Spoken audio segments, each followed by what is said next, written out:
Much. A lot of rich people in this audience. I'm looking left, right, center, all the way in the back. They're rich too.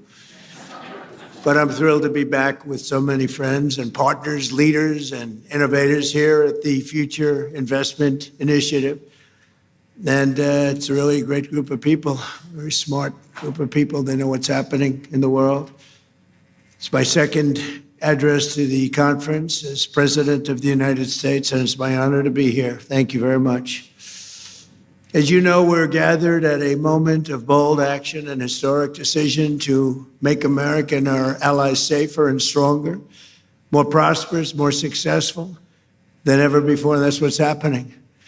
Tonight, we're closer than ever to the rise of the Middle East that is finally free at last from Iranian terror, aggression, and nuclear blackmail. That's what's happened. It was nuclear blackmail for years and years. And beyond that, there was blackmail, period. Under my leadership, America is ending the threat posed by this radical regime, decimating Iran's capabilities with Operation Epic Fury, something that nobody's ever seen anything quite like it. We have the most powerful military in the world by far. I built it in my first term. Remember, I said $1 trillion. They all said, what do you mean $1 trillion? $1 trillion. Every year, another trillion the next, another trillion. We have the best people. We have by far the best equipment. We have weapons that nobody's ever seen before. We have weapons that nobody even knows about, except for a few of us. For 47 years, Iran has been known as the bully of the Middle East, but they are not the bully any longer. They're on the run.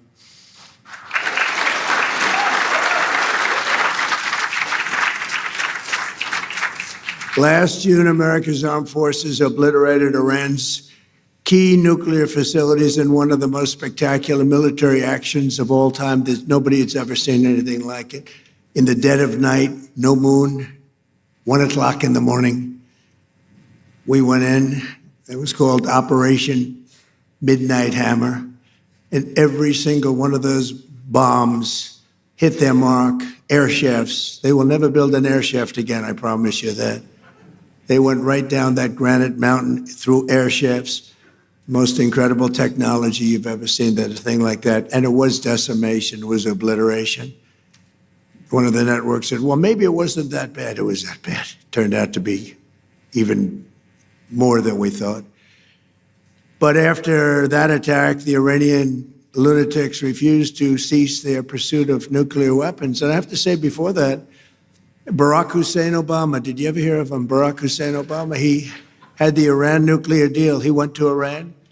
He paid him. Remember, he sent two Boeing 757 jetliners. They took the seats out and they piled it with cash, like 1.7 billion of cash. That's when I realized the president is very powerful.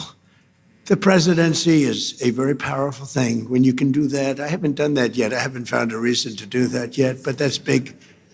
1.7 billion in cash. You know, there wasn't a bank in D.C., Virginia, or Maryland that had any money after that disaster.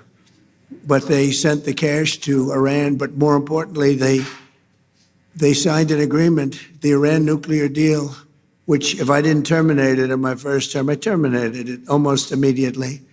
If I didn't terminate it, they would have had a nuclear weapon long ago, and they would have used it on the Middle East, Israel and the Middle East. And you know the Middle East because when you look at all the missiles that got fired, UAE had 1,500 missiles shot at it. They didn't think they were going to have any. Saudi Arabia didn't expect to have, we have the most powerful Saudis. Oh, Yasser, you are so powerful. But Yasser, you didn't expect any missiles going to Saudi Arabia. They didn't expect them in Qatar. They didn't expect them in Kuwait, in Bahrain. The missiles rained down on you. They were going to hit you with nuclear or whatever they had. But we stopped it. We stopped it. We stopped it with him. And then there was a big moment also in my first administration when I took out Soleimani. And a lot of people think that might have been the biggest thing of all because he was a mad genius. He was a vicious, horrible human being, but he was a great general and a great leader, if you define a leader in a certain way, very, very powerful leader. In fact, he was so powerful that I really think that the leadership of Iran was extremely happy when I took him out, but they don't say that, but nobody's going to be asking him anymore because they're not here either. But getting the termination and terminating the Iran nuclear deal that was done by Biden and Obama, I would say mostly Obama. Actually, I don't think Biden knew where he was then, too. He had no idea. If you said to him, the Iran nuclear, what's that? But there was 4 years of hell we had with this guy as our leader, I'll tell you. And then we hit him with the B-2 bomber, so we did it twice. But if they would have had a nuclear weapon, it would have been a whole big deal. And I wouldn't be here right now, and probably you guys wouldn't be too happy. You might be in an area, who knows where you would have been. But we did it twice. And I really believe we saved the Middle East. We saved not just Israel, we saved the Middle East. And it was proven by all those rockets that fired down upon you. Saudi Arabia got hit a lot. You all got hit, and nobody expected any missiles to be wasted. You would have thought they were only going at Israel. They weren't. As President of the United States, I would never allow the world's #1 state sponsor of terror to obtain a nuclear weapon. I said that for a long time. And I didn't. To defend America and our allies over the past 27 days, the U.S. Armed Forces, most powerful in the world, have been annihilating Iran's military capacity with force, precision, skill like the world has never seen. It was violence, actually, really violence. We're crushing Iran's currently, as we speak. I just looked. We had another big day. We hit them. They don't know what's happening. Remember this. They lied about 3 days ago. I said, yeah, we're negotiating with Israel. We are not negotiating. They're being hit so hard, anybody would be negotiating. They are negotiating. They're begging to make a deal. They're begging to make a deal. Turned out I was right. They were negotiating, which they admitted 2 days later. And in order to make up for their misstatement, they said, we're going to send you 8 ships of oil. And the following day I saw, this is 2 days ago, I saw on one of the networks, very strange, there were 8 ships of oil coming out of Iran. And then they actually said, we're going to add an extra 2.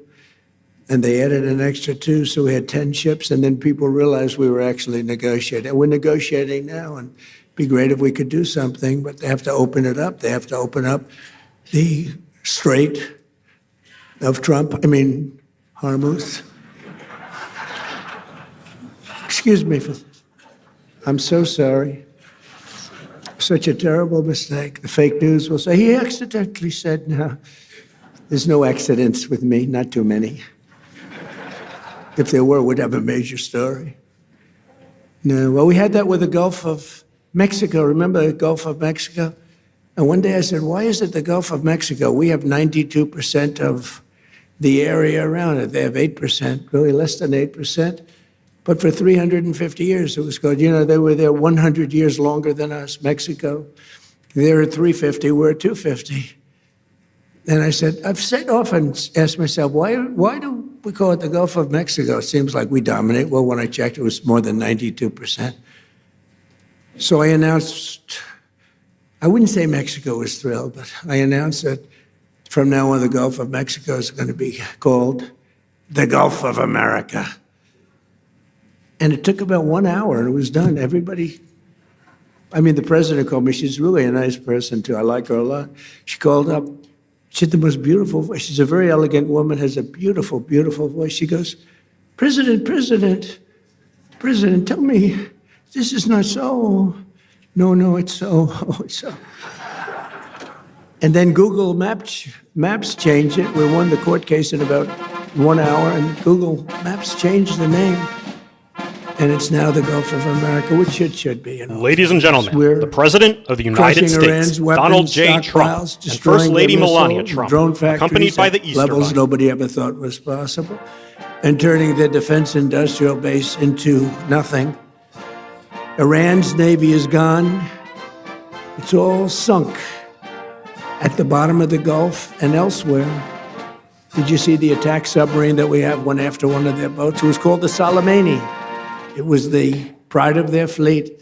But this attack submarine goes like 60 Master miles Gunnery an hour. Sergeant Kevin Benier, accompanied by the President's own And it United caught them in States about Marine 2 Band, minutes. will now honor America with And the that singing was of the our end of national the anthem. Soleimani. No, they're 100% dead. They have 22 mine droppers. They go on mine droppers. And the mine droppers, 22, all 22 are gone. So I guess they can drop mines, but they're going to have to take them out by a rowboat because they don't have any boats. Their Air Force is dead, totally, completely dead. It's out of business. No planes left at all. Their anti-aircraft and communications capabilities are totally dismantled and dead. And their leaders are all dead. Other than that, I think they're doing quite well. So gallantly streaming. No, their leaders are dead. And the Supreme leader is red no longer supreme. the He's dead. bombs bursting Son in is air. either dead or in very bad shape because nobody's heard from him. I think he says, just keep me out of this. This is the only country where nobody wants to lead. Oh, There's nobody. Who would like to lead Iran? Please raise your hand. Who would like to be our leader? Dead silent. Nobody wants to. No, we have an amazing military. We have the greatest intelligence apparatus that anybody's ever seen. We can tell you everything that's going on. We know everything that's going on. We're achieving each and every one of the military objectives I laid out less than 4 weeks ago. 4 weeks ago.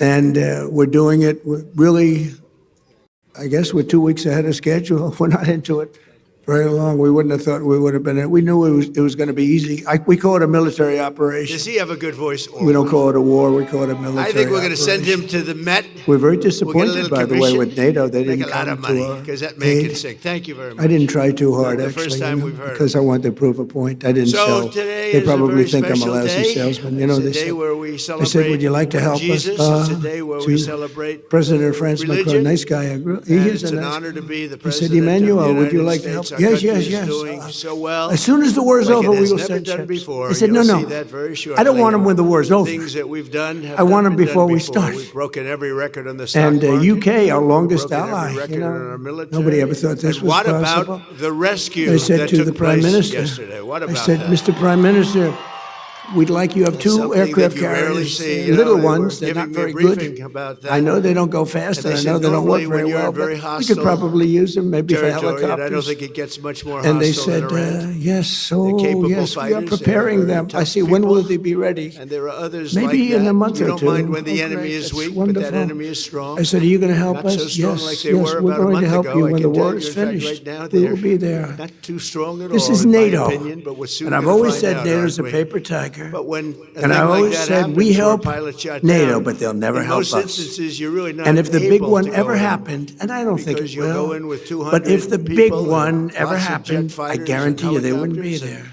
you And we really learned don't have from a that. chance. And remember You get what I shot said. down, you lose 200. Because they made a big In order to mistake. They pick were up not one, it's a there. horrible thing, but it's The very Chancellor rare of that you Germany, can these do are it. all And friends what of mine. we did Friedrich, yesterday is we picked up not Chancellor of one, we Germany, picked he up said, two. this We is kept the not first our one war. We have nothing quiet, to do. and Well, we were able to Ukraine's keep not it our quiet war. for about a day, which But made we it a helped lot them. better.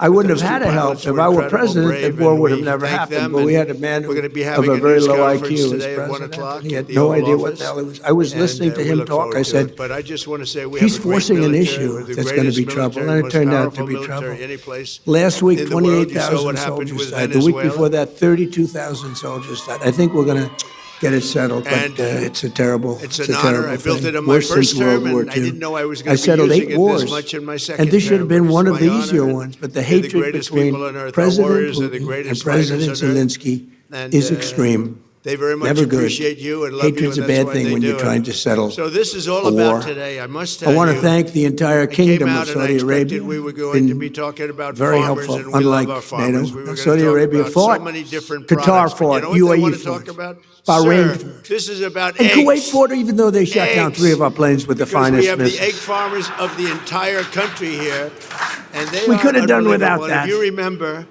when I first got elected, They didn't my know they first were our news planes. conference with the fake news, a lot of fake news. They here wasted today. 3 But I great had a news Patriot missiles, conference, and you have to and say there's nothing like these The Patriots. first question, You know, what are you going to do we about had eggs, an sir? attack of 101 a I few said, days ago. what's wrong with eggs? I just got this. My 101 second day in missiles office, shot I had at a a news very conference. valuable And they were thing that screaming we had at me, floating what on am I the going to do water, about eggs? namely an aircraft And I carrier, said, well, biggest in the it's world. like, tell me what's wrong with eggs. They were shot. The price 101, was so high. going It was 4 times 2,500 higher miles than an it was hour. a year before. And out of the I said, 101 well, that sounds like a missiles problem. shot, Let me think about it. And Brooke Rollins, our great Secretary of Agriculture, she got involved. We all got and involved. spread out all They over the didn't state. want Pretty me, amazing. as you know, just last year. It's That's hard to called believe. They didn't want incredible me to order technology, right, eggs Steve? for the That's called great Easter egg roll, the Easter egg hunt that we have here every year. They wanted me to use plastic. I said, I'm not using plastic. We'll get it solved. And within a short period of time, eggs came down. They came down 40%, 50%. And by the time we got there, we had so many eggs, we didn't know what to do with them. And today we have more than 40,000 eggs supplied by all of the great egg farmers that are with us. So eggs is a big thing, and it was a big thing to our great First Lady, who's here someplace. Let's see. I think this is our First Lady. What do you think of our First Lady? She's a movie star. I don't know. Do we call her First Lady or a movie star? She has the biggest movie. Can you believe this? And she deserves it. Would you like to say a couple of words to your friends? Happy Easter Monday. I hope you enjoy this beautiful day. We are celebrating a very special Easter egg roll this year because it's 250th birthday of this beautiful nation.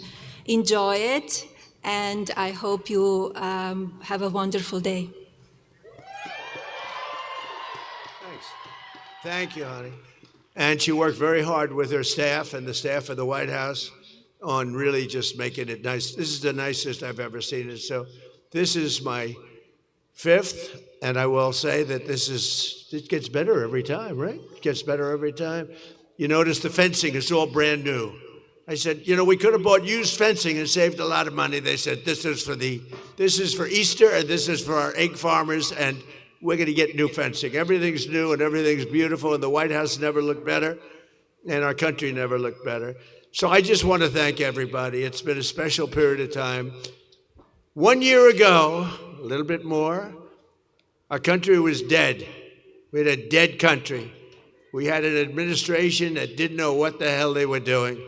Today, we have the hottest country anywhere in the world. We're respected by everybody, and that's the way we're going to keep it. That's the way we're going to keep it. So again, I want to thank all of the associations and the egg farmers and all of the people that are here. We think we could have 50,000 people coming all day long. It's open, and they expect between 30 and 50,000 people, so that's great. And most importantly, I want to just say Happy Easter and God bless America. We have the greatest country on earth. God bless you all. You are very, very special people. Thank you, everybody. Have a good time.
main camera getting it?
So are you committed to committing a war crime in this war with Ukraine, with Iran?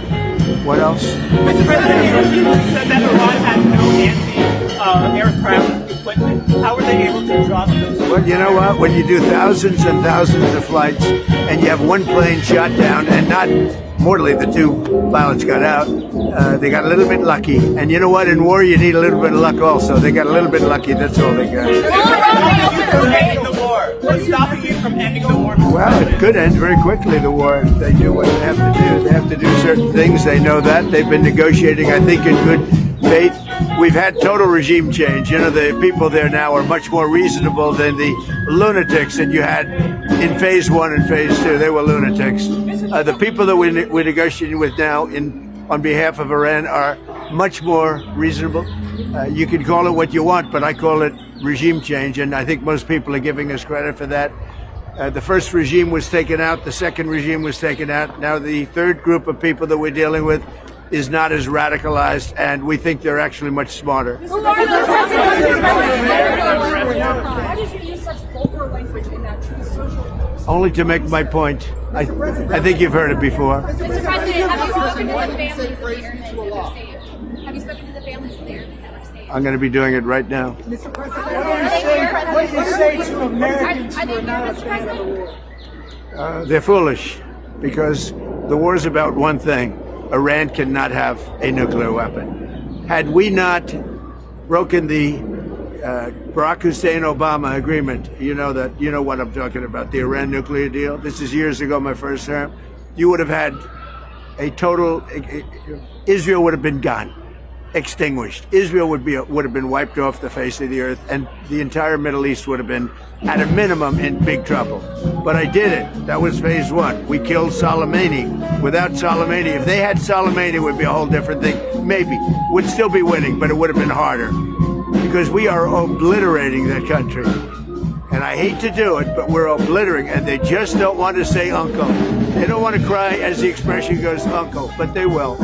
And if they don't, then they'll have no bridges, they'll have no power plants, they'll have no anything. I won't go further, because there are other things that are worse than those two.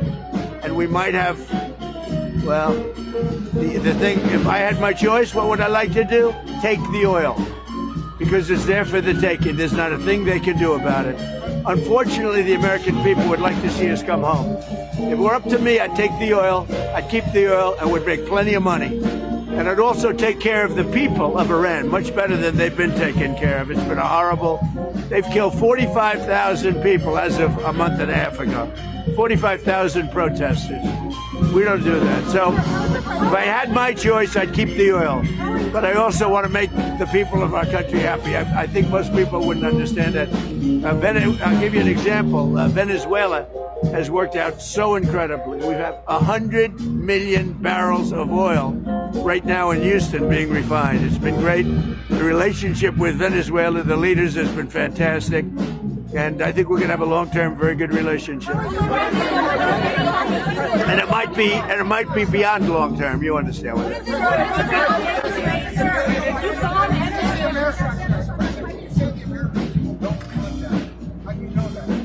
Well, I tell you what, I'm pretty good at this stuff, and I go around and I check. They'd like to see us win and come home. And I appreciate CNN for the first time maybe in my life. They did a poll. And everyone's saying, oh, is Trump losing MAGA? No, I'm not losing MAGA. MAGA loves what I'm doing. And CNN did a poll of MAGA voters, a big poll, very important poll, Harry. And he went on, he said, this is amazing, 100% support. He said, I've never had a 100% poll at anything before.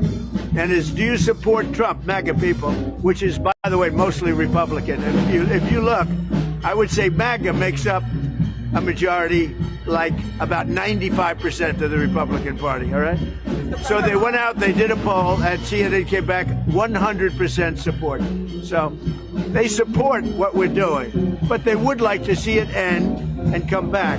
But remember, wars last years. We're in there for 34 days, and we've obliterated a very powerful country in 34 days. Yeah, if it were up to me, I'd like to keep the oil. I just don't think the people of the United States would really understand. How is it taking care of the Iranian people if you're bombing? Yeah, who you with? Who you with? Yes. Well, that's a radical left group of lunatics that you're with. Let me just tell you, very fair question. The Iranian people, when they don't hear bombs go off, they're upset. They want to hear bombs because they want to be free.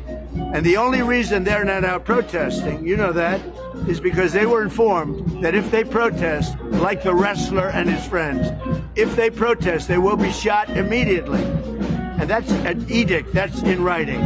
If they protest, if they go out in the streets, they will be immediately shot. They don't have guns. You know, we sent some guns, but the group that was supposed to give, which I said would happen to my people, I said it, I called it exactly. We sent guns, a lot of guns. They were supposed to go to the people so they could fight back against these thugs. You know what happened? The people that they sent them to kept them because they said, what a beautiful gun, I think I'll keep it. So I'm very upset with a certain group of people, and they're going to pay a big price for that.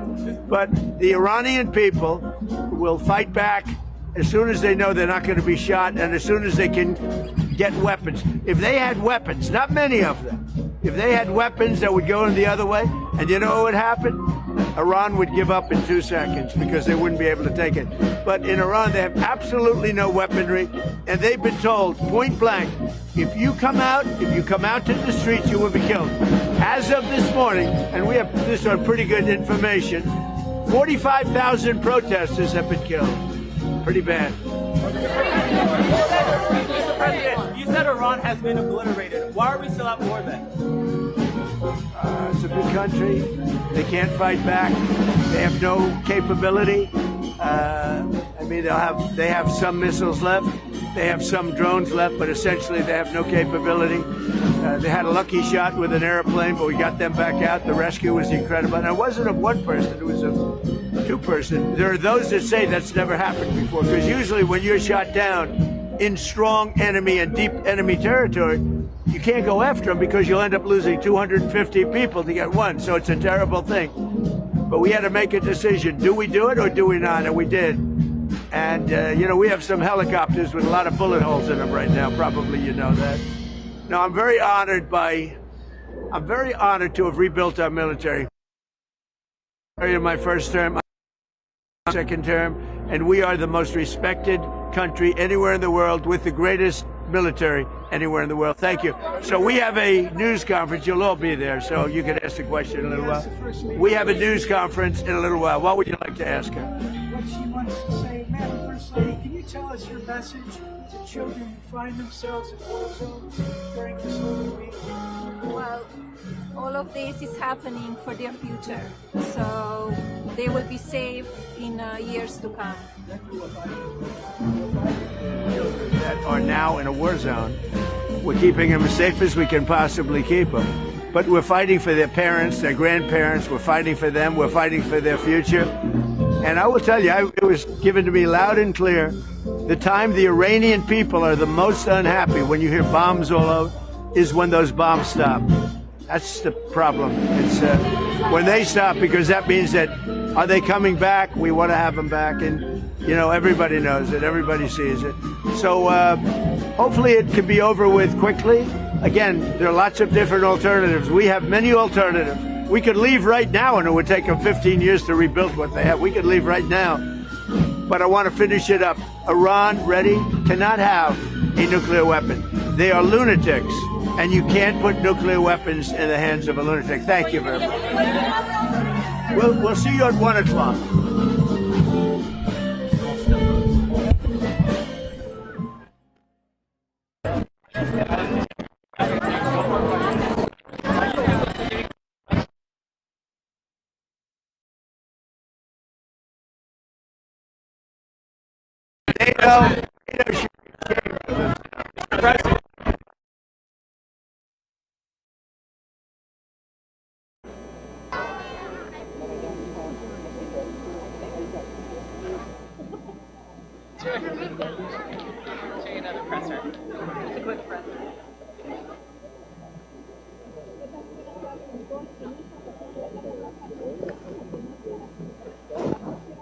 Anybody in the egg industry vote for Kamala? A low IQ person. She's a low IQ person. Who's a lower IQ person, Biden or Kamala? That's close.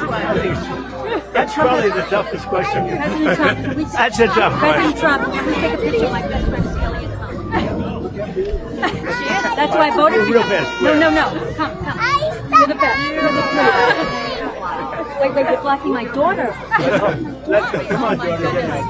Mom, listen, Come on, Mom. Yes, Mom's very aggressive. Very. She's an aggressive mom. Yes, she is. Thank you. I think it's way for the lens. Got it? Thank you, sir. Thank you. Thank you, Mr. President. Yes.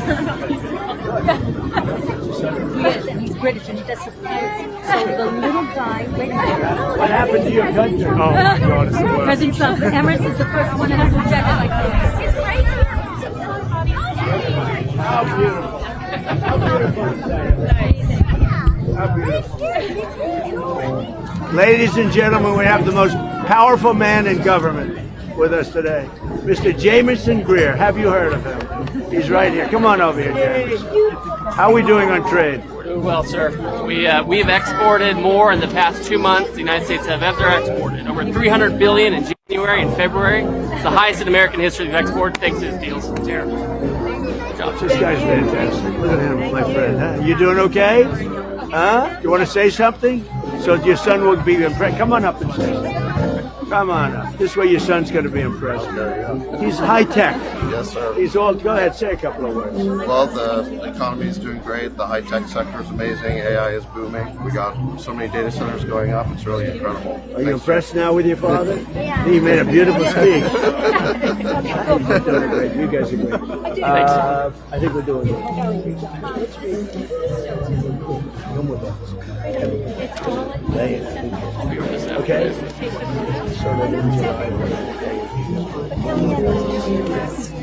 Regardless of it. And we're doing well with the electric, everything fine? Yeah, yes. I'll see you. You know that? I think I'm on your schedule for that. These are all my kids. Well, come on over here, kids. You have a great day. You'll be better. Come on. Oh, look at it. His name's off the table, so you only have to remember one name.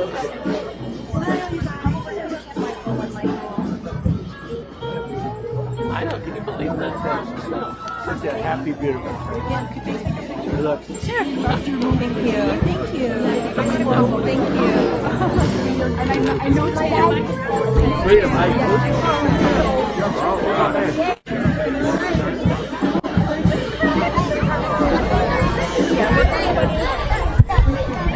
What a nice hat.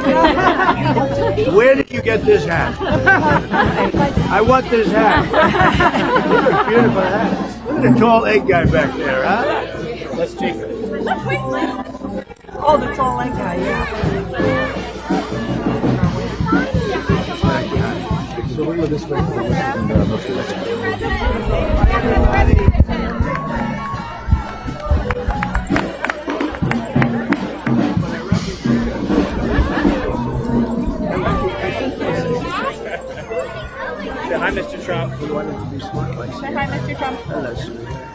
Hi, sir.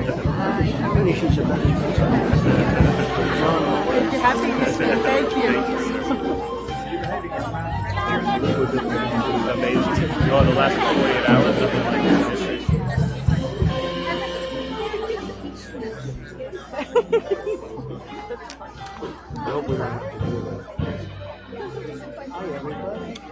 I love that hat. Where did you get it? I'm serious. Where did you get it? I can't get a hat like that. Look, it's even got. Who's your name?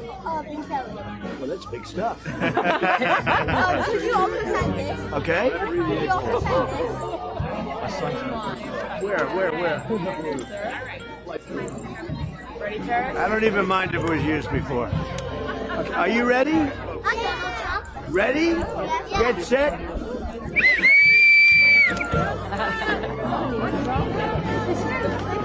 Strategy. Everybody watching. You kids are up next. Are you all ready? Ready?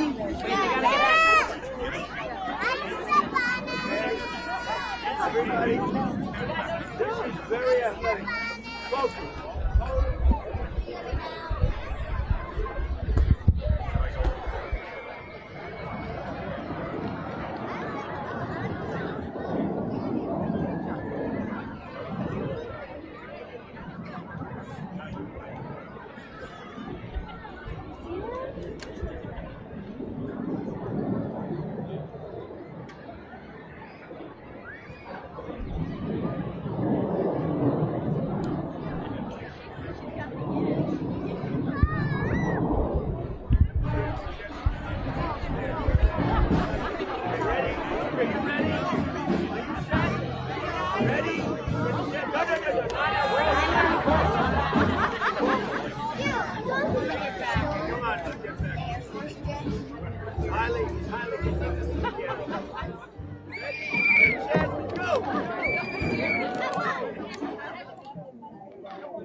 Are you ready?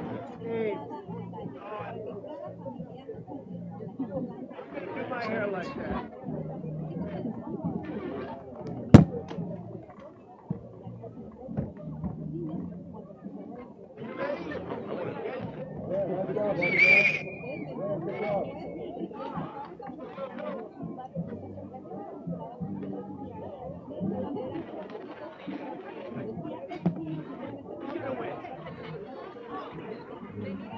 You want you can keep it.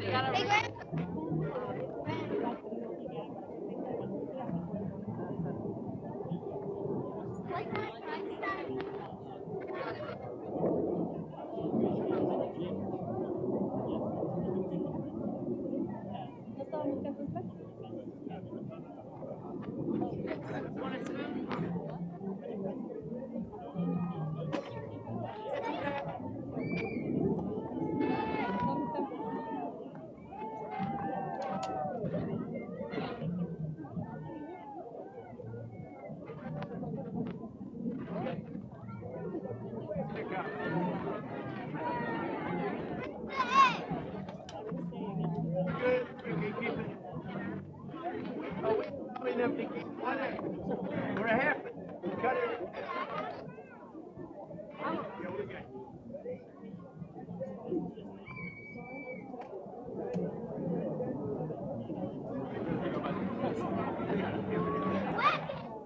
Are you ready? You want to do one more? Get it. I know.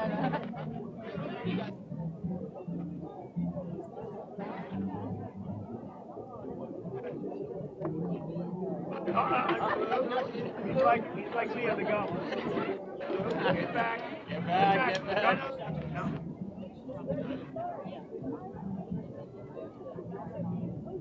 No. Move the air. Move the air.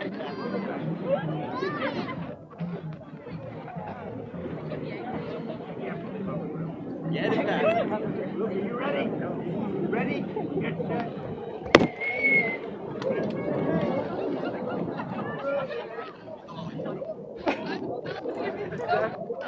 One more.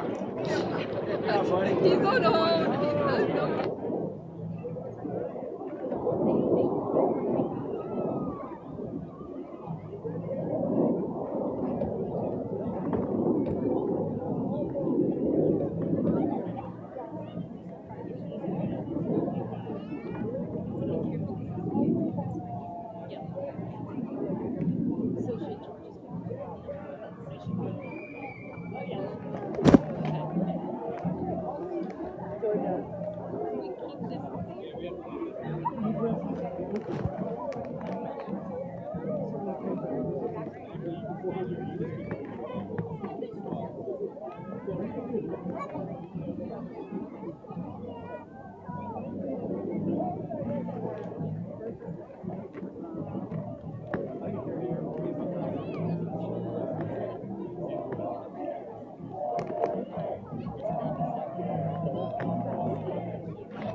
If they like that.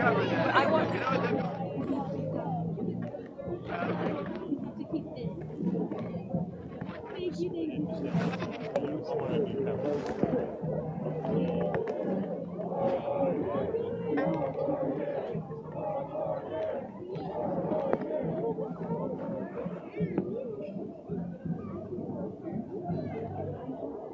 We're not here.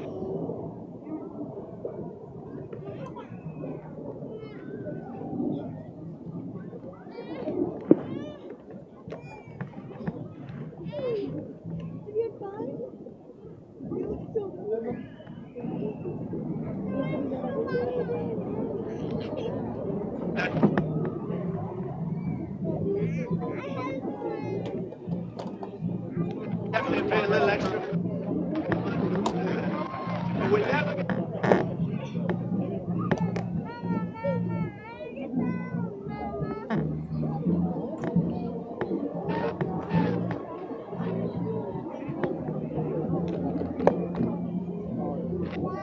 hey, Trump was nice. He was right.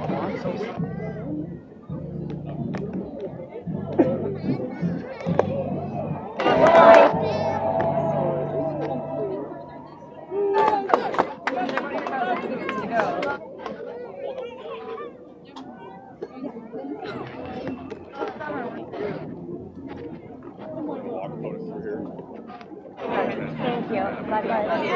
I'm gonna get my back.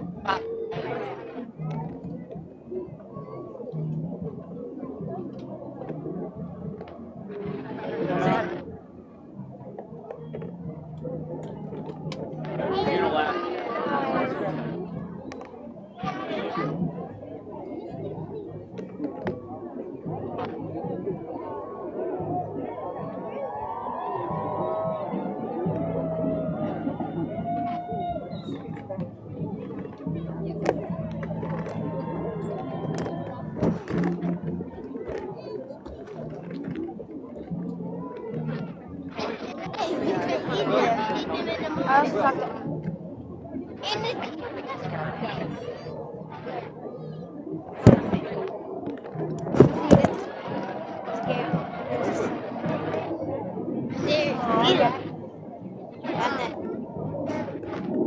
You want to go by the Easter Bunny? Really? Like bees?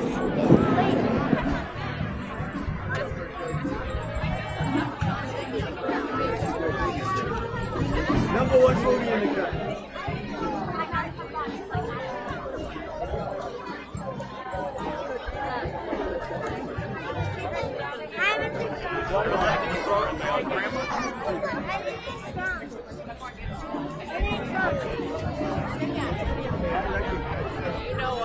I recognize that one right there with the shades on.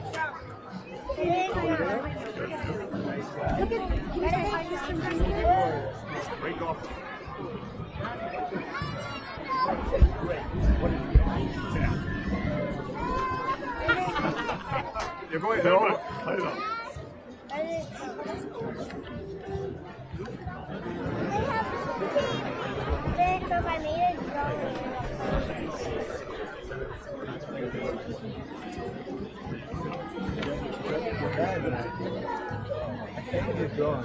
I could sign autographs for you guys. And then tonight you could sell them for $25,000 on eBay. Can you sign mine? Can you sign mine? I'll sign.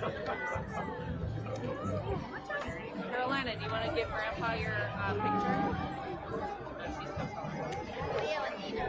Caroline is the only one that doesn't want my autograph. Very spoiled. She has zero. I would say Carolina has zero interest in my autograph. Oh, that's nice. I think I'm going to sign this. That way I'll say I drew it. Look, I drew it. Look what I did, everybody. Can you sign the back? Ready?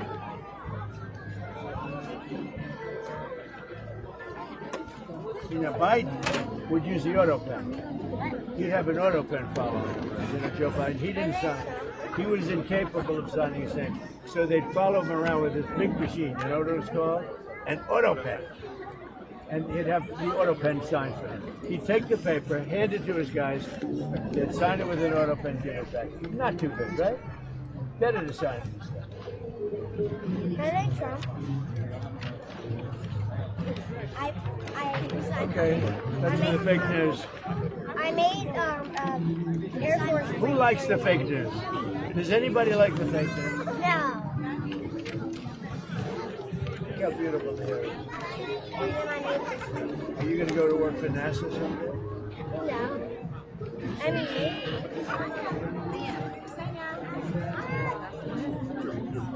I made it for you. Okay, here's for you.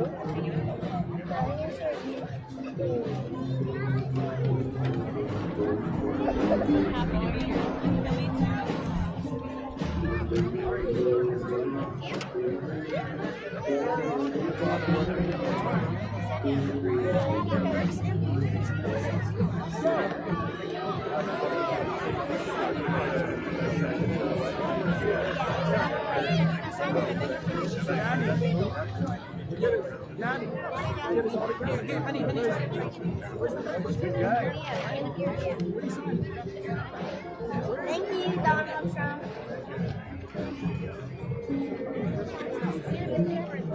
But President Trump, this one was for you. Johnny, where's he? Everybody's on there. Hey, President Trump. President Trump. President Trump. See what I do? Look, I'm signing. They won't let me draw it. They keep giving me things. You're distributing a great audience. I guess. That's not auto pen. I'm going to use one of them. I want to use. Very talented. You want to be an artist? Jackson. I want to be a football player. You have to grow a little bit. You have good arm. What position do you want to play? I want to play linebacker.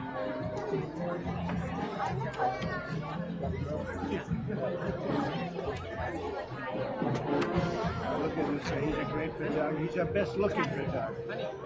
I don't know if he's our best photographer, but he's our best looking, which frankly is more important. You got another one behind you. One's here. Right behind you. Wow, did you do this? That.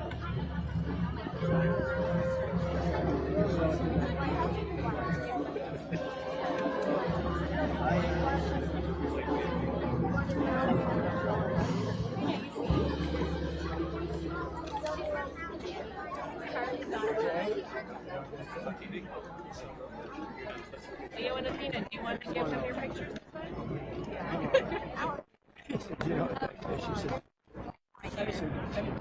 Thank you, President Trump. Thank you very much. Good luck with the linebacker. But you're going to have to do a lot of working out. Day and night, day and night. It's going to become an obsession. You're going to have to love hitting people. Yeah. You like that? You know, I was sitting looking looking at the White House. Too long.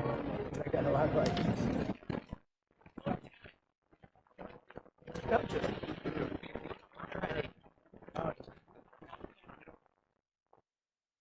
See what we're doing? We're fixing up.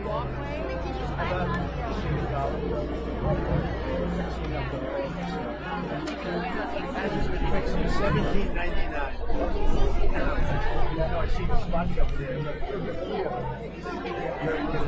They got hit by.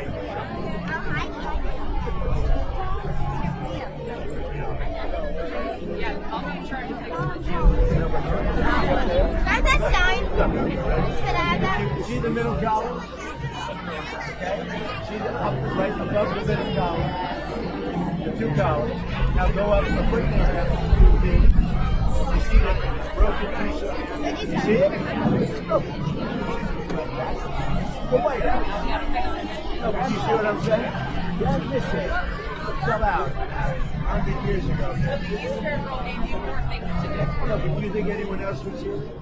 See, I look at that, I say, that's your perfect.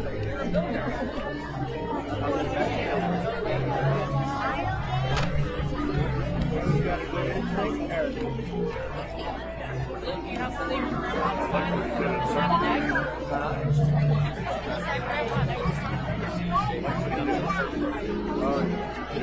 Turnberry. This egg is ready to break. This breaks up in couple.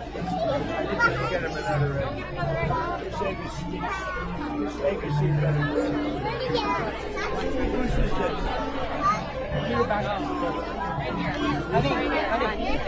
Where's your father? Is that guy here, the handsome man? Is that your son? I owe you.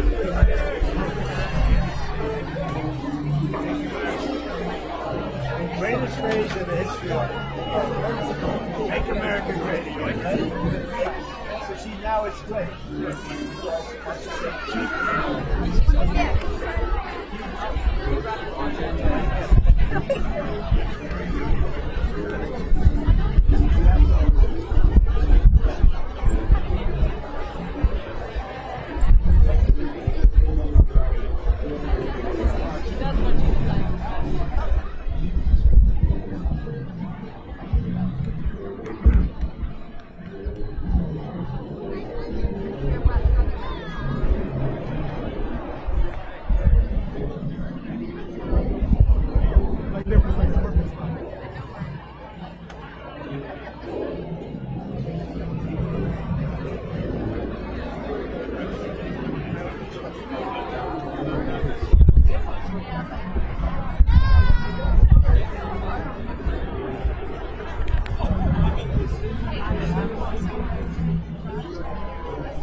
Hey, Jay.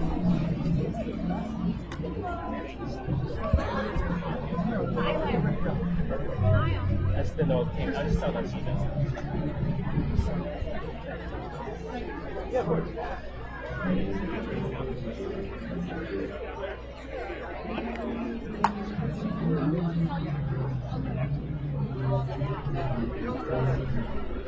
But here, they're going to all lose their job. No, they're going to lose their job.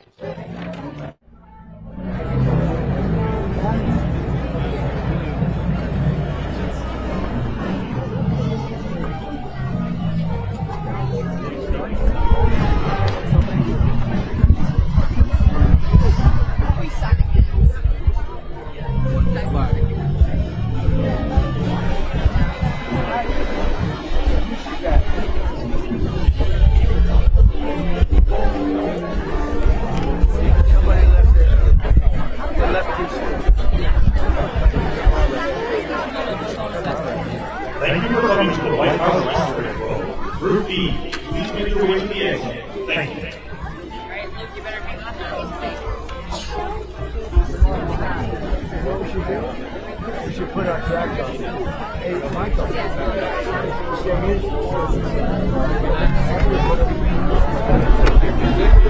Well, they don't have it. They got the band.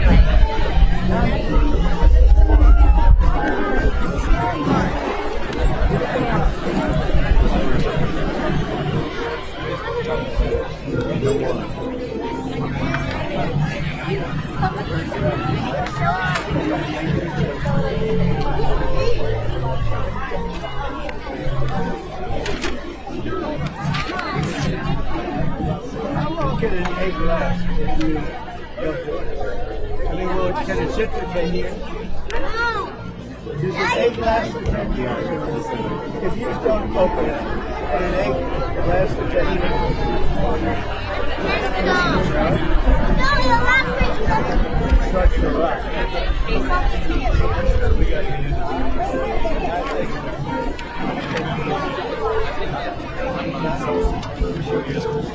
Whoa, that's good.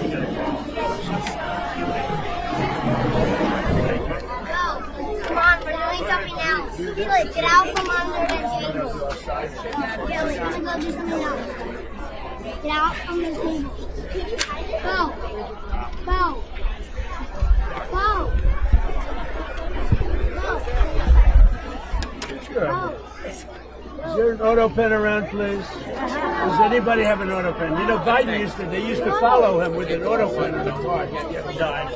And he gave everything to the auto pen because he was incapable of signing, let alone running a country.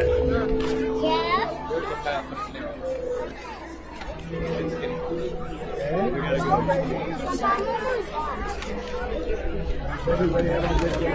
We need a little music. Come on, get Michael moving. Come on, Michael.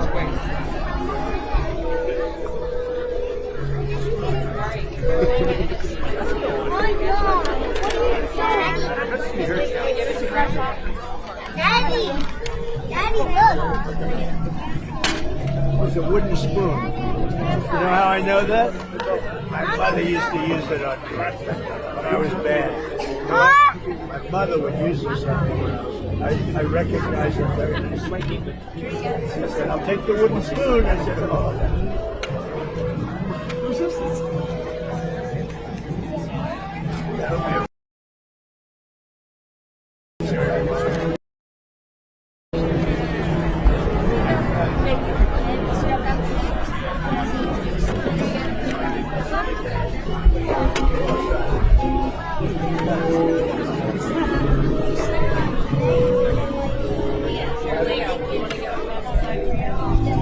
I'll take it.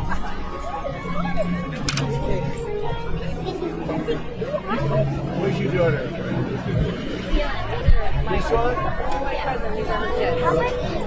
You have beautiful hair. You have beautiful hair too. How do you know that? You know that? She's your daughter?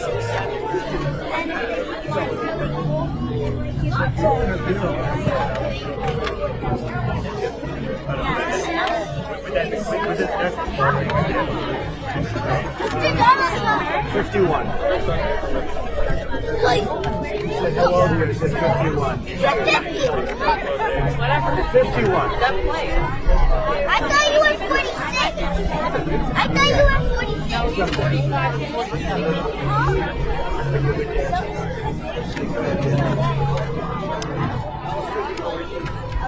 It's Donald Trump. What a great dancer. A good dance. Wow. It's Donald Trump. Give it to Grandpa. Donald Trump. Bye-bye. Donald Trump. You're going to go for it. I'm going to visit. Where is it?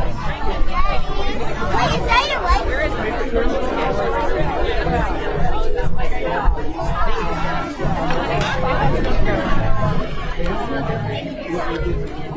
Yes. Who is that? Who is that? She's a movie star. She came in from Hollywood. This is thank you so much. Oh my God! What is your favorite color in your house? What is your favorite color? What is your favorite color? What is your favorite?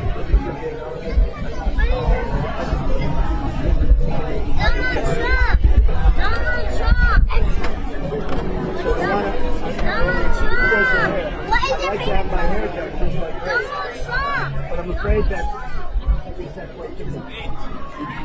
at this point, she's gonna hurt that. Got it. Take a second away. Okay, whose is this? Is he friend or foe? Are you friend or foe? They're our only foe. He's White House. Okay, whose is that?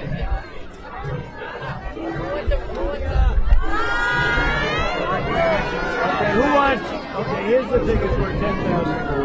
Who wants a bet? That's a lot of money you just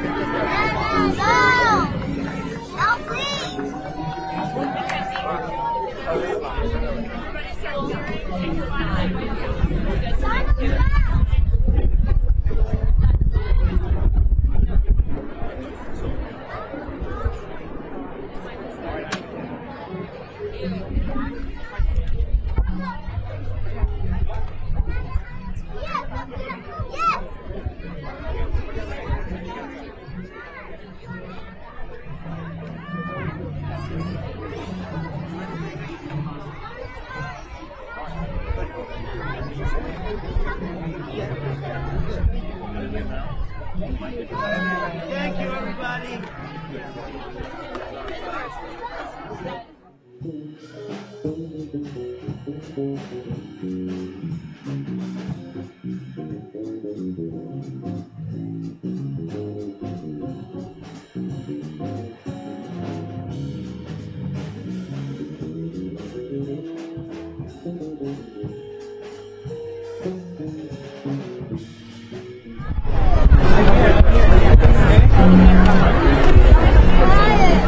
Careful with that.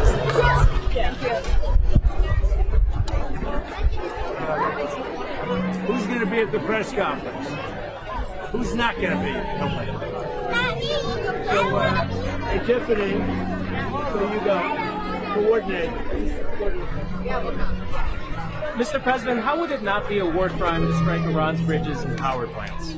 Because they killed 45,000 people in the last month, more than that. I think it could be as much as 60. They kill protesters, they're animals. And we have to stop them, and we can't let them have a nuclear weapon. Very simple. They want a nuclear weapon. They've been trying for a long time. I stopped them with the Obama horrible Iran nuclear deal. I stopped them in a lot of different ways. We got rid of Soleimani, the evil genius. He was an evil genius. We got rid of him. And then we stopped them with the B-2 bombers not so long ago. And if we didn't do it, Israel and the Middle East would have been extinguished by now. Why'd you move the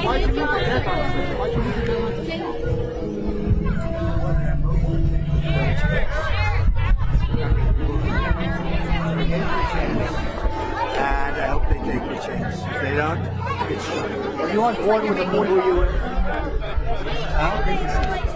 So bad. It's such a bad network. It's such a pathetic. Is this your camera? You what? Go ahead.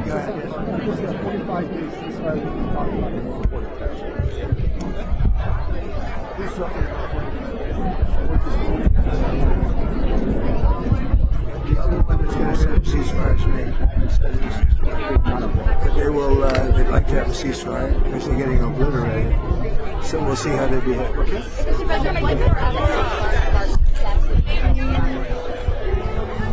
Number one, you have to have a lot of courage to do it because the chances of doing it were very small successfully. And it's amazing that we had nobody even injured. It's amazing. It never happens when pilots go down in war. You're in tough territory.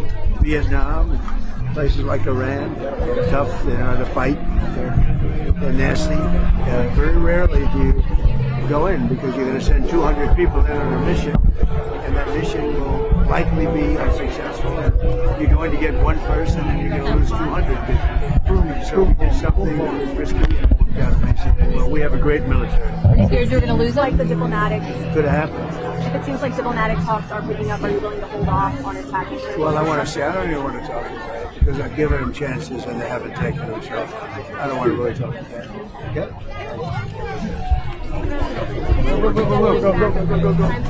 Push the deadline back again? Highly unlikely. They've had plenty of time. So I said, I'm going to give you 10. But at the end of 10, all hell's going to break out if you don't get there. So Mr. President, do you expect Vice President Vance to continue to be talking to the intermediaries from Pakistan? Well, he is, and we have Steve Witkoff and Jared Kushner, too. They're all unified, and they're all talking together. Do you expect the Vice President to be involved in an in-person meeting with officials in the coming days? Could be. Could happen. For those of you who are here from Iran, Wall Street, do you have a message for the Hispanics? Easter Monday. I love Hispanics. Happy Easter. We love you. Mr. President, another advice you have for you or about this farm. Love your wife. You're still happily married. Is this you? Is this for you? Well, we got about to be father right there too, but President Trump. Yeah, He's one of about my to be all-time father. favorites. You got to be kidding! You're about to be a father. You've come a long way. He's always been fair, and he's always been fair. He went a little astray. Not him. His girlfriend went a little astray, but these are minor details. This is really. I will say like on the other side of that coin, we got a fatherless problem in the United States. So many kids are growing up without a father figure. You combine that without the Heavenly Father being in a lot of their homes. That 1-2 punch is crushing a lot of these American families. Well, the second thing has a lot to do with the first, and we want to bring religion back into it. Bring in religion, and we have. You know, if you see what's going on, Brian said, there's a real resurgence in religion, and we like that. You okay? I'm very good to see you. Happy Easter. Real quickly, and thanks for your friendship, by the way. I appreciate that. You're going to talk about this. I didn't drop you. Thank you. I never stop supporting you. Ever. You're going to talk about it today at 1 o'clock. But how great was that rescue mission? Some people say they've never seen it before. There's a theory that it's never happened because it's 2 pilots. It was 2. And remember, the first day we went into an open desert, and that helicopter has so many bullets. You would have respected helicopters, and you would have said, no way it could stay. Right. And it's loaded up with bullets. That's why we had to go a different way with the other one. The other was tougher because it was, longer, the timing and the mountainous terrain. He was amazing because he was able to get to a place and to climb when you're injured, to be able to climb that high. Well, he's really incredible. But they're both doing good. They say it has never really been done before for 2. It's been done on occasion for 1, but 2. When a plane goes down into truly hostile territory, you would rate that top of the line hostile. You would say can't be much tougher. Tough people, tough fighters. And that was central right there. That was central. That was Iran plus. And when planes go down in territories, whether it's Vietnam or Iran, you sort of equate the level of fighting ability, I would say. You rarely go in because you have to, we had 200 people going. And because of the location, because of where you are, you're surrounded by guns all over the place, guns, missiles, and everything. You could lose 200 people for the sake of getting one. So as much as we want to get our wounded and get our people out of there, we want to do it badly, but it just doesn't happen that much. And I said, let's go, let's do it. Very risky because we could have lost 100 to 200 people in order to get one. It went the other way. And it went the other way. Mr. President. They want to. I've heard they want to. She should star in it. Who do you want to play yourself, President? She'd be better starring. Mr. President, who do you want to play yourself? I picked the best looking guy around. What about yourself? If he sir? can't act, What about yourself? that's okay. I want the best looking guy. I don't care if he can act. Mr. President. Come say hi to the volunteers. You were able to authorize the search and rescue operation. The fact that it was so dangerous, the fact that it was successful, what message does that send to Iran as this deadline comes to a deal about the lethality of our military Well, I think capabilities? they've seen it for the last 40 days. There is no military. Look at what we did with Venezuela and how well that's worked out. We're taking in hundreds of millions of barrels of oil. It's been an amazing relationship. We get along. It's the best thing that ever happened to Venezuela. They're back on track. They're doing more business, even though we're essentially a partnership on the oil. They're doing more business now in Venezuela than they've ever done before. Money's coming in like it's never come in before. It's amazing. And frankly, we could do the same here. Because if I had my wish, I would just like to take the oil. But I don't know that the American public wants that. They want us to go in, do what we have to do, and get out. You know what? We went in for a very simple reason, and not regime change, but we got regime change. This is a whole different regime. This is a different group of people. They're more moderate. They're smarter, much smarter. And, we blew up one regime, we blew up another regime, and now we're dealing with a third, and it is more moderate, it's better. But we didn't do it for that. It seems to be a byproduct. We did it for a simple reason. You know what that is? No nuclear weapon. And they will never have a nuclear weapon. Now, on top of that, we've decimated their military. We've knocked out their Navy is gone, their Air Force is gone, most of their missiles are gone, most of their drones are gone. We have done a hell of a job. And their leadership is gone. Their radar is gone, their anti-aircraft is gone, and they'll get a lucky shot off. And, if you shoot enough shots into the air, you're going to hit something. And that's what happened. But our military is great. We built a military that's great. I rebuilt the military in my first term, and I'm using it in my second term. Sir, do you have a message for the crew of Artemis II as they get ready to do a lunar flyover? I think they're fantastic.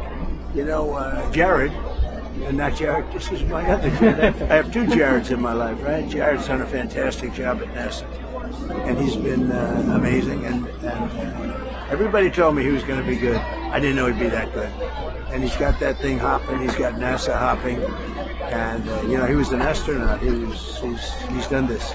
Very successful guy, and he's doing a great job. Does it add to the meaning that this is happening in the 250th year of American independence? Well, it's happening then, and it's also happening at a time where we're in a very, very powerful, you could call it a military operation. People like me to call it that because they don't like me using the word war.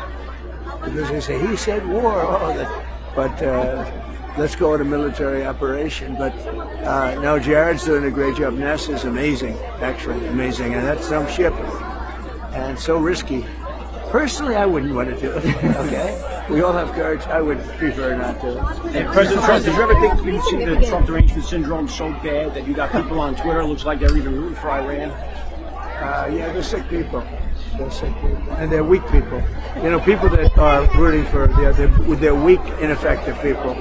They lost, but you put them up in front, put them right in front of me, right here, and they wouldn't open their mouth. They wouldn't open their mouth. They're very weak, ineffective people. Mr. President, or at least start building it. Who's doing the legal challenge? It's a group of veterans, sir. Group of veterans? Because it obstructs the viewshed between Arlington National Cemetery and... You got to be kidding. This was approved 100 years ago. Do you know that? Never got built. It was stopped by a thing called the Civil War. That circle has sat there vacant for like 150 years or something. And they tried to do it again in around 1901, but it never happened. Now, I think we're doing very well. I think it's going very good. And veterans are the ones that should like it. It's called a triumphal arc. It's in honor of the veterans. Mr. President, you got the message this week. Yes, I will. Mr. President, what would you say to the people who might be concerned that bombing civilian power plants could be a war crime? I'm not worried about it. I'm not worried about it. It's a war crime? Having a nuclear weapon. Allowing a sick country with demented leadership have a nuclear weapon. That's a war crime. And if I allowed that to happen, like 7 other presidents did, every president said, many of them are saying off the record and they're saying behind the scene, they should have done this a long time ago. For 47 years this has been going on, and every one of those presidents should have done it. And actually, as you know, off the record, they're doing it off the record because they haven't got the courage to say it. Those presidents are giving me a lot of credit. This should have been done by Obama, should have been done by Clinton, should have been done by the Bushes. This should have been done. And it would have been a lot easier if it was done a long time ago, right? Do you agree with me? Yes, sir. The war crime? War crime is allowing Iran to have a nuclear weapon. And take a look at countries. Take a look if they would have had a nuclear weapon, they would have used it. You'd have no Israel. You'd have no Middle East right now. And they would have been coming here. I'm not going to let that. That would have been a workaround. Thank you. Mr. President, you called me a tall egg man. Can I have a handshake? Excuse me. Mr. President, I'm a tall egg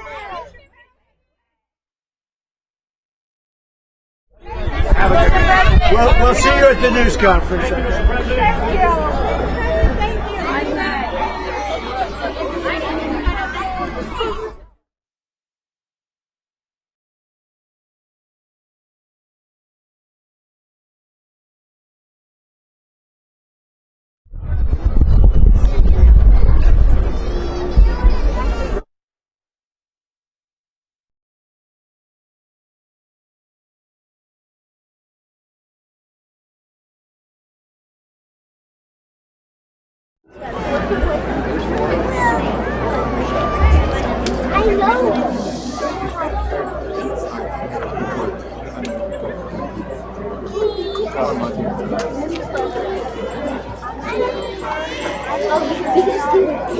I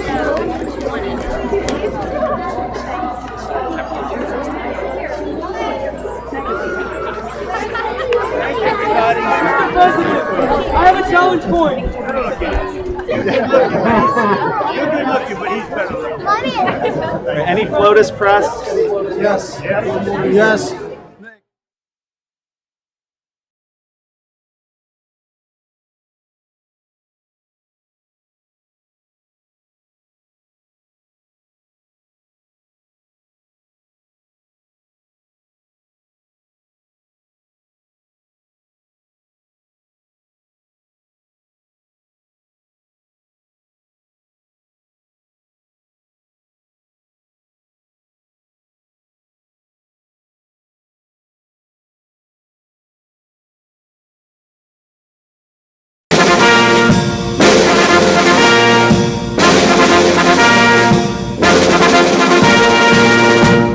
Ladies and gentlemen, the President of the United States, Donald J. Trump.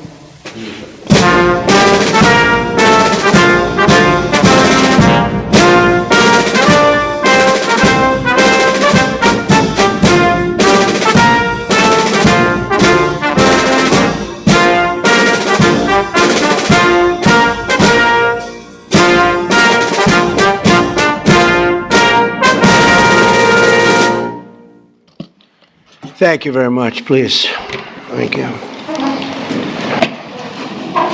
I want to begin by just saying we're doing extremely well in Iran. The difference between them and us is they had a navy 2 weeks ago. They have no navy anymore.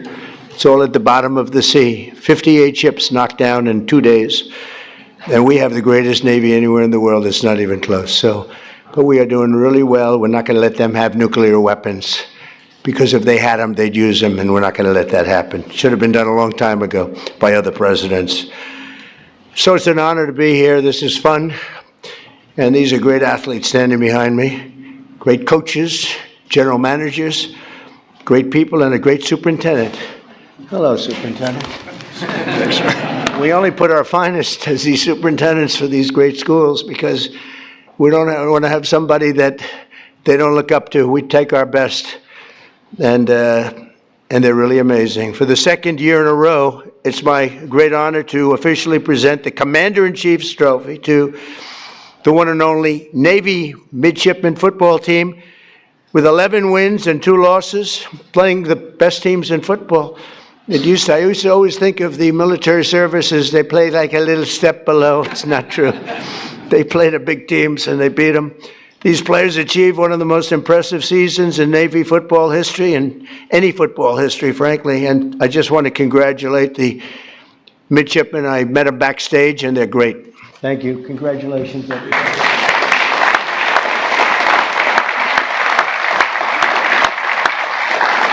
You know, when I mentioned the Navy that we just destroyed, I said, "Are they good ships?" "Yeah, they're great ships." Then I said, "Why didn't we save them? We could have used them ourselves." They said the difference was they didn't know how to use them, right, General? They didn't know how to use them. They had no idea. But I want to recognize Navy Athletic Director Michael Kelly, who has just done an incredible job. Thank you very much. He looks like a Kelly. He's definitely a Kelly. Along with head coach Brian Newberry, fantastic coach, Brian. Who's off to the second best start for any football coach in school history. What's second? Who's first? It's pretty good.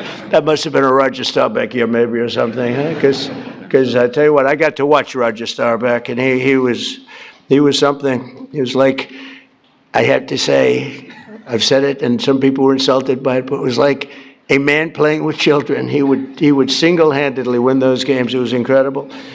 Thanks as well to your superintendent, Lieutenant General Michael Borg-Schulte, who is an accomplished Navy linebacker, a very good one, back in the day. We're also pleased to be joined by Secretary of War Pete Hegseth. Now, I don't know if Pete's here because I actually told him he had an option, be in the sit room, you know, the famous situation, or be up here.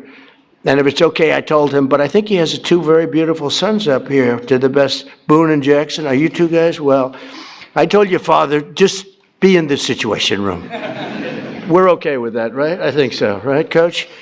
Coach, I think you're okay. So Boone and Jackson, someday you'll be on this team maybe, right? Would you be on Navy, Army, Air Force? Which one? Take Navy. Just say Navy, okay? I don't want to get them in trouble. And your father's doing a fantastic job. And also the chairman of the Joint Chiefs of Staff, Dan Kane. So Dan is unbelievable, and I picked him for a reason, because I was told it would take 5 years to beat ISIS by our television generals. You know, there's a big difference between generals, just like there is between coaches and everything else. They said, sir, 5 years, and I went to Iraq because I didn't understand why 5 years, and I met this general, and his name was Dan Kane. I said, what's your name? He said, Raisin, sir. I said, really, Raisin? What is that? Raisin? Oh, it's just my nickname, sir. What's your last name? Kane. I said, your name's Raisin Kane? I love you. You're the guy I'm looking for. And it turned out to be right. So they told me it was going to take 4 to 5 years to knock out ISIS. And now I'm in Iraq. I come down, I meet him, some other generals. He was the boss. And I said, how long would it take for you to knock out ISIS? He said, 4 weeks, sir. I said, 4 weeks. They tell me 4 years, maybe 5. He said, well, whatever they want, sir. They're the boss. I'm just here. But you can do it in 4 weeks, sir. And you'll have time left over. I said, you got to be kidding. And he explained, and we went through a whole big thing. Well, nobody in this room would be bored by it. Actually, you'd like to hear every word. I'll tell you every word of it. But bottom line, I said, let me go back. But as I'm leaving, it was very interesting. I'm walking down the stairs, long fight. I had to turn off the lights after spending trillions of dollars. You had to turn the lights off in the plane because you didn't want to be spotted by the enemy. This was something. So we land. And he said, sir, would you like to rest for a while before we have a meeting? I said, I don't have to rest. My name's not Biden. I don't want to, I'm not resting. And we had great meetings. And then I got back on the plane. I said to him, so General, you say 4 weeks. We mean that, right? 4 weeks, sir, and you'll have time left over. He said, I'll call you on Monday when I get back. And I called him. I said, you still feel that way, General? He said, yes, sir.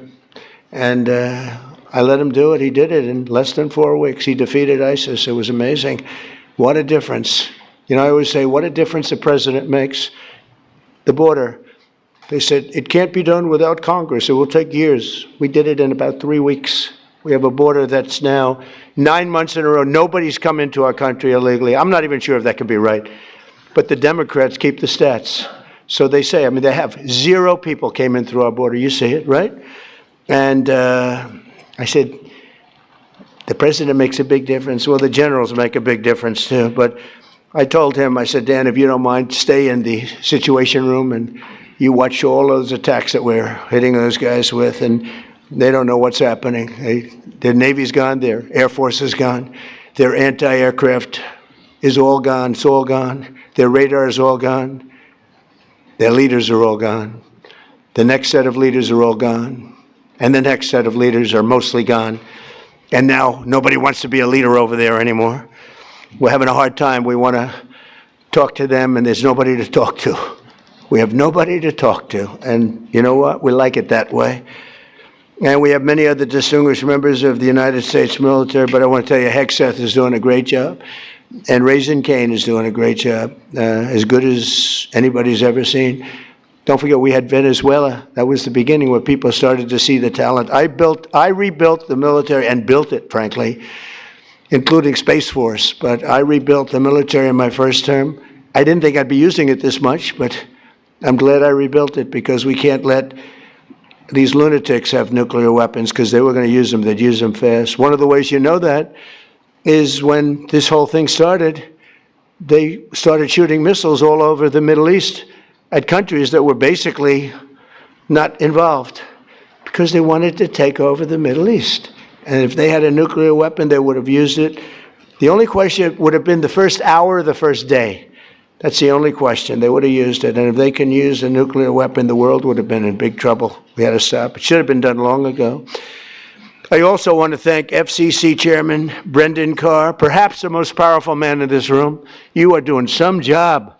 He's trying to keep the fake news, he's trying to make the fake news real and respected again, which is not an easy job, but you're doing a really amazing job. First time that's happened in 25 years, so I congratulate you and everybody in the room. Everybody in this whole country is watching what you're doing, and we appreciate it. When a man can get elected in a landslide, winning think of it, 7 swing states, win them all. We win the popular vote. We win the electoral college by a tremendous amount. We win the counties by 82 or 84%. And I got no good press. Think of it. Only one thing. That only means one thing. These people are not respected. They're just not respected. And we have to have a press that's respected. When you can win an election where they say that I got 94% bad press. Think of it. The other side got 94% good press. When they can get 94% and you win in a landslide, that means the press is not respected. People have no confidence in. So you're doing a fantastic job. Senators Todd Young and Dan Sullivan, great senators, wherever you may be. You're here someplace. Where are you? Hello, fellas. Good senators. Great guys. And Representatives Ronnie Jackson, White House doctor. He served 3 presidents. He said he had Barack Hussein Obama. Have you heard of Barack Hussein Obama? You had Obama. I didn't want to talk about Biden, but he said, and you had Bush. You had young Bush, I call him, young Bush. I was not a fan, but that's all right. But the press asked him, who was the healthiest of the 3? Doc Ronnie. Stand up, Doc Ronnie. There's a big deal. Took a lot of heat for this. They said, no, most guys would say, well, we don't want to talk about that. They said, who's the healthiest of the 3? He said, President Donald J. Trump by far. If he didn't eat junk food, he'd live to 200 years old, he said. And I love this guy. And he then left and he ran. He was an admiral.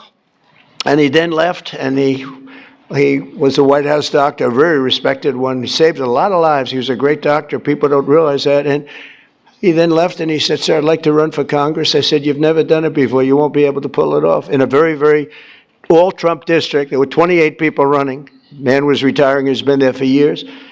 And I said, Ron, I don't know. It's going to be tough, but we'll try it, right? And we got him in. He blew him away. There was one man that was favored. He was a rhino. He was favored to win easily. And we wiped him out, right, Ron? And he's been a congressman. He's one of the most popular people in Congress. But I don't care about that. I just care that he was my doctor, and he said I'm the healthiest human being he's ever. Ronnie, am I healthier than these guys back here? Yes, sir. Oh, thank you. All right. See, this is why I like him. Also with Ronnie is Derek Van Orden, a fantastic guy, and members of the Naval Academy's Board of Visitors. Sean Spicer has gone on to great things, and Walt Nuda. Where's Walt? Walt's become a very famous guy. He works with me, and he does a great job. Great, loyal, incredible person. And Sean Spicer, where's Sean? Where's Sean? Great job. And he's got a very successful television career going. What the hell do I get out of it? Well, you know what I get? Nice statements. That's what I get out of it, right? 100%. It's great. You've done great. Thank you very much. Congratulations. Those are really the people that are very much in charge of making everything work at the Academy. And the other academies, separate groups, a very important position. For the Navy midshipmen, 2025 was truly a season for the ages. You didn't just win the Commander-in-Chief's trophy, you made history as one of the greatest teams to ever wear the proud uniform of Navy football. Some uniform. The teams have gotten so good in the schools that I was able to get, and we're pushing it very hard to make it permanent, a military academy deferment policy.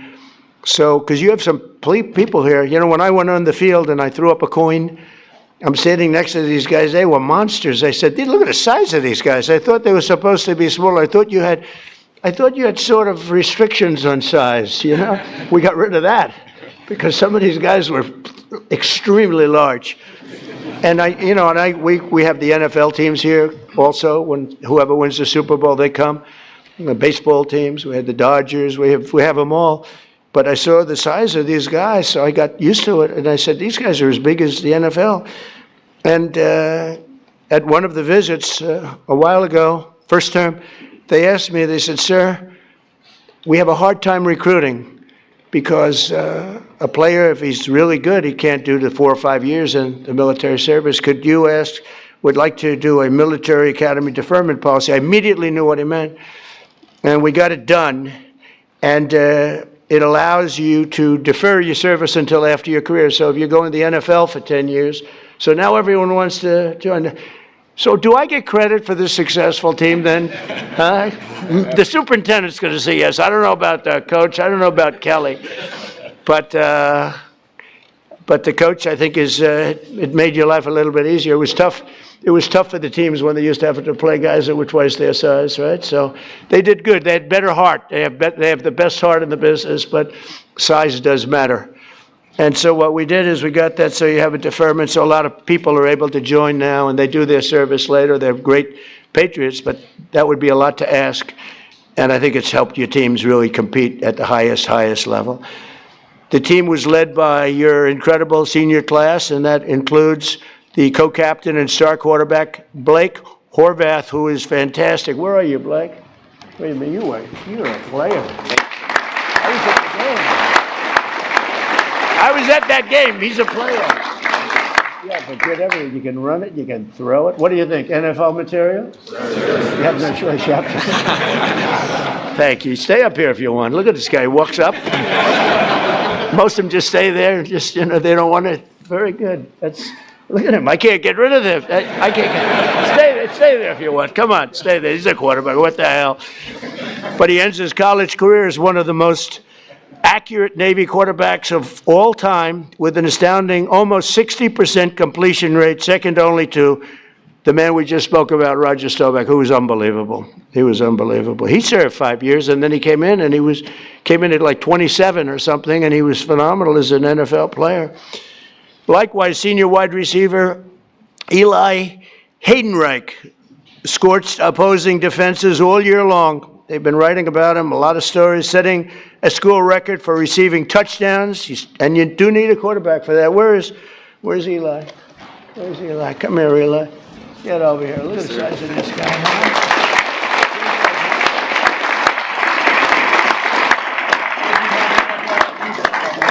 They're all saying he's got NFL. Pretty good. I see by the size of those hands, you have no trouble catching that ball. Come here. Great. Beautiful. And we're going to bring them down to the Oval Office. Nobody else. We don't have room for none of all these big shots that we have here. None of the senators, none of all these people. We're going to bring them down. We're giving them a special medal, a beautiful medal, a very expensive medal that if I see it on eBay tonight, I'll be extremely upset. All right, so we're going to all march down there later. Congratulations. Thank you very much. That's great. Very nice that you say that. The whole team is pointing at you. Are you looking to go NFL if you can? Yes, sir. I'm hoping to. Okay, good. That's great. I'll bet you make it. So we have Eli and setting all the school records for receiving touchdowns, earning a spot at the NFL Combine, and cementing himself as, without a doubt, the greatest wide receiver in Navy history. That is not bad. Did you do the Combine? Yes, sir. How did you find it? Were you impressed by the athletes? I was, yes, sir. Were you as good as them?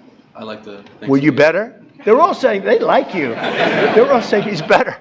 Good. I can see it. We're going to watch, okay? We're watching all you guys. And let's not forget one of the strongest athletes the Navy has ever seen. Oh, this is the guy I want to meet. Who was named a first-team All-American. You can't do better than that. On 5 different organizations. So 5 groups named a first-team All-American. Senior lineman and co-captain Landon Robertson. Where's Landon? Where is he?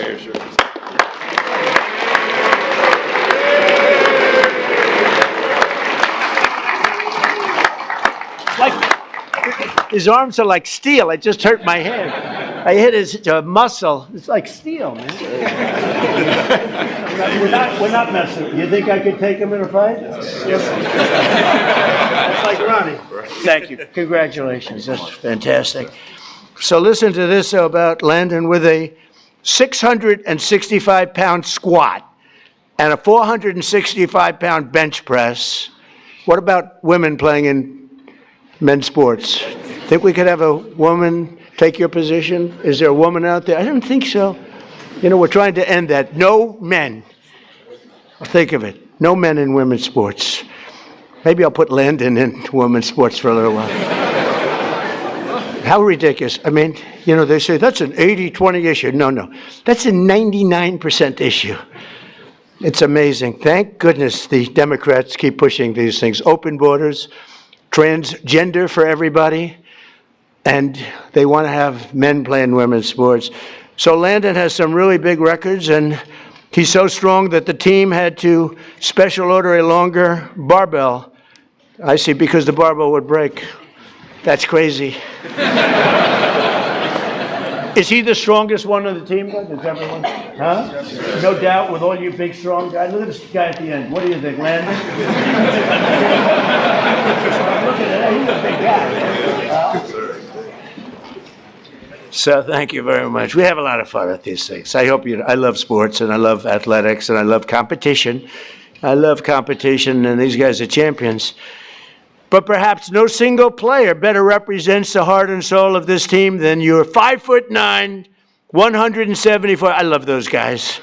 Those guys that are a little smaller than you're supposed to be, but they have a bigger heart than everybody on the team, right? And the other team, too. 174-pound playmaker who delivered key knockouts and blocks on opponents almost twice his size. Senior Brandon Chapman. Brandon plays selfless, relentless football. I got this from his coach. As he likes to say, quote, here's a quote, "The way I look at it, the fight's not over until I win." That's it, right? Just keep going. And that's really the spirit of the Navy and our great sailors. Where are you, Brandon?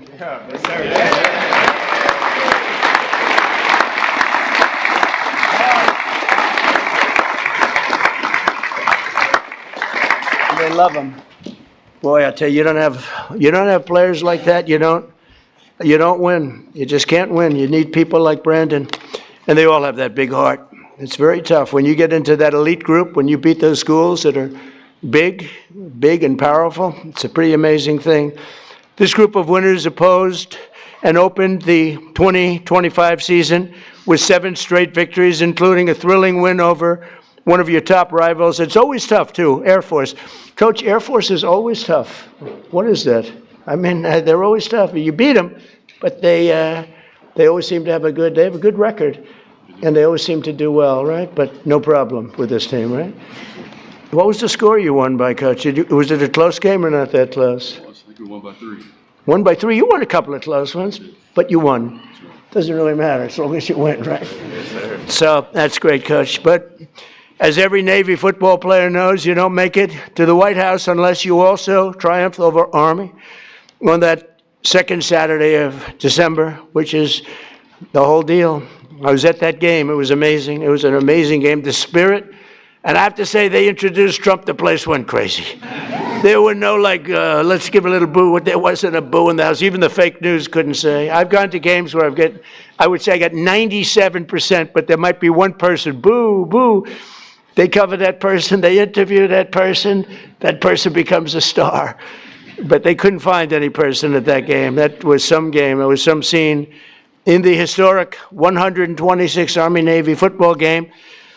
And again, something I really enjoyed. I love being there. I'll be there. Coach, I'll be there. You got to be back, Coach. We can't ever lose you. You'll be back, right? You better be back. Do whatever you do, Kelly. Get him signed, right? Yes, speaking of that, and you get him signed, all right? But you battled back from a 2-score deficit to draw within 6 points in the fourth quarter. Now, I was there. It was looking not great.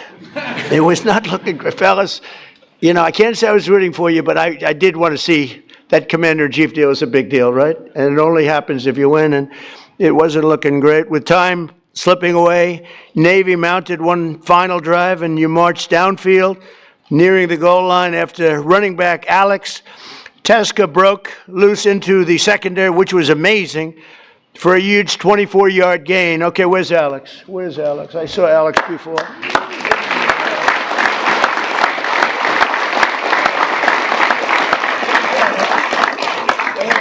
Oh, thank goodness. Thank goodness.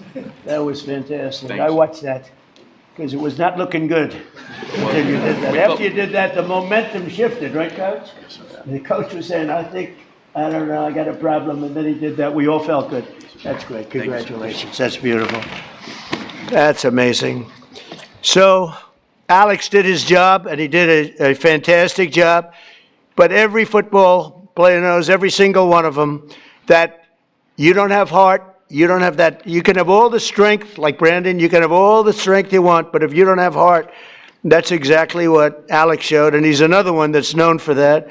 Then 3 times the formidable Army defense held the line, and they really held it, making it 4th and goal, midshipmen. So it's time to do or die, right, Coach? And with 6 minutes and 37 seconds left on the clock, other teams might have kicked an easy field goal, but that's not this, Coach.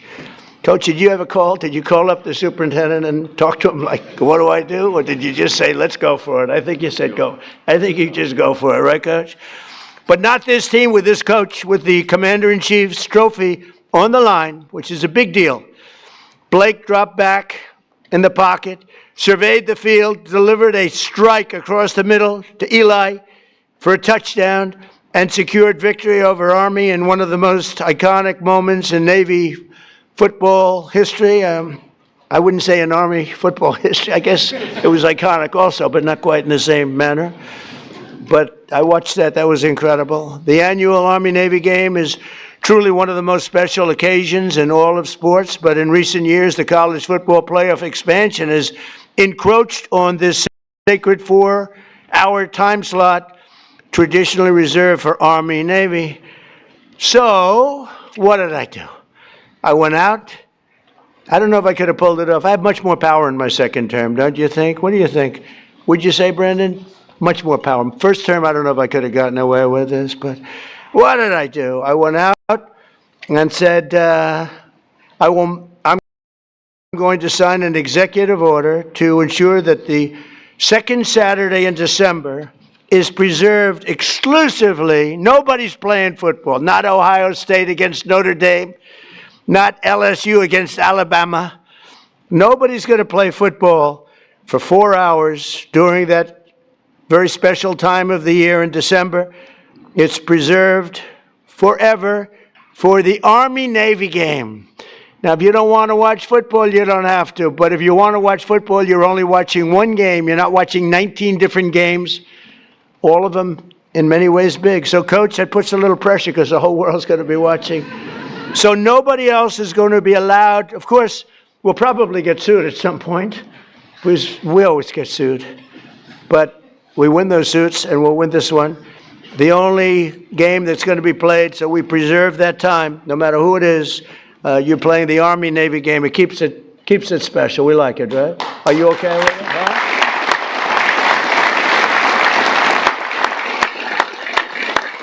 And just simply, we don't want other college football games over, playing over us. And frankly, I'd always watch the Army-Navy game anyway, but you don't know. You get some of these games, they're pretty tough, and pretty good, and they're pretty tough. And they'll be able to play, but they'll play after 7 o'clock, I think. We brought it all the way up to 7 o'clock, so that should give you plenty of time, even if you have a little overtime stuff. So it's great. It's just an honor to do, because it's such an important tradition of our country. It's beyond football, actually. It's a tradition of our country. In 2 short months, the 28 seniors on this team will be commissioned as officers in the greatest military the world has ever seen. We're the greatest military in the world, the strongest, the greatest, and we're proving that when you can take Venezuela in a matter of minutes, put somebody on a helicopter that was well guarded with thousands of people with iron doors. Those doors were like plastic. The United States Navy, the Marines, the whole military, we have the greatest in the world. I was so proud of what I did, and I always loved Space Force because that was my baby. That has never happened. That hasn't happened in 81 years, a new force, and it hadn't happened. And I think we all agree that Space Force has become, you think, right, very important to the success that we're having even now. Over the past few weeks, the world has seen the true strength and might of our sailors and aviators as they've fought in one of the most complex and successful military operations of all time against the Iranian regime. And it's amazing. It's not, I don't want to get too crazy here. Not a contest. It's not even a contest. They do whatever they want. They can't, they had a lot of great equipment. Russian equipment, Chinese equipment, they had plenty of money. That equipment was useless against us, useless. No force on earth can beat the American sailors or the American military. We're the strongest in the world by far. To those standing behind me who will soon be joining these missions, I say, sail fast, stay strong, and go Navy. And I just want to congratulate again this incredible team on the win of this trophy. It's not often that this trophy gets presented. You have to have a very special year to get it. And I'm going to sign the executive order right now and then invite Coach Newberry up to say a few words and talk about what a great team and what great individuals they are. So, Coach, I'll sign and then you take over, okay? Thank you very much.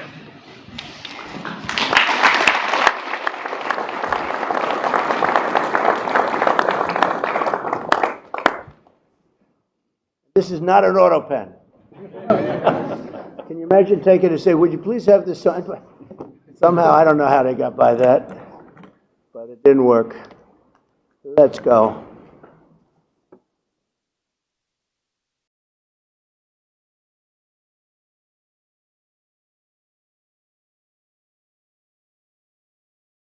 It's a good one. We rate them. That's close to a 10, maybe a 10. See, fellas, so you can see it first. Pretty good, right? Yes, sir.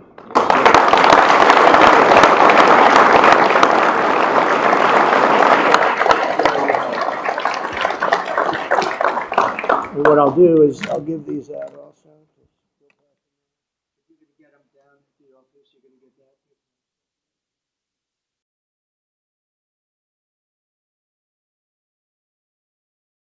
Coach, take over. Thank you very much. Thank you very much.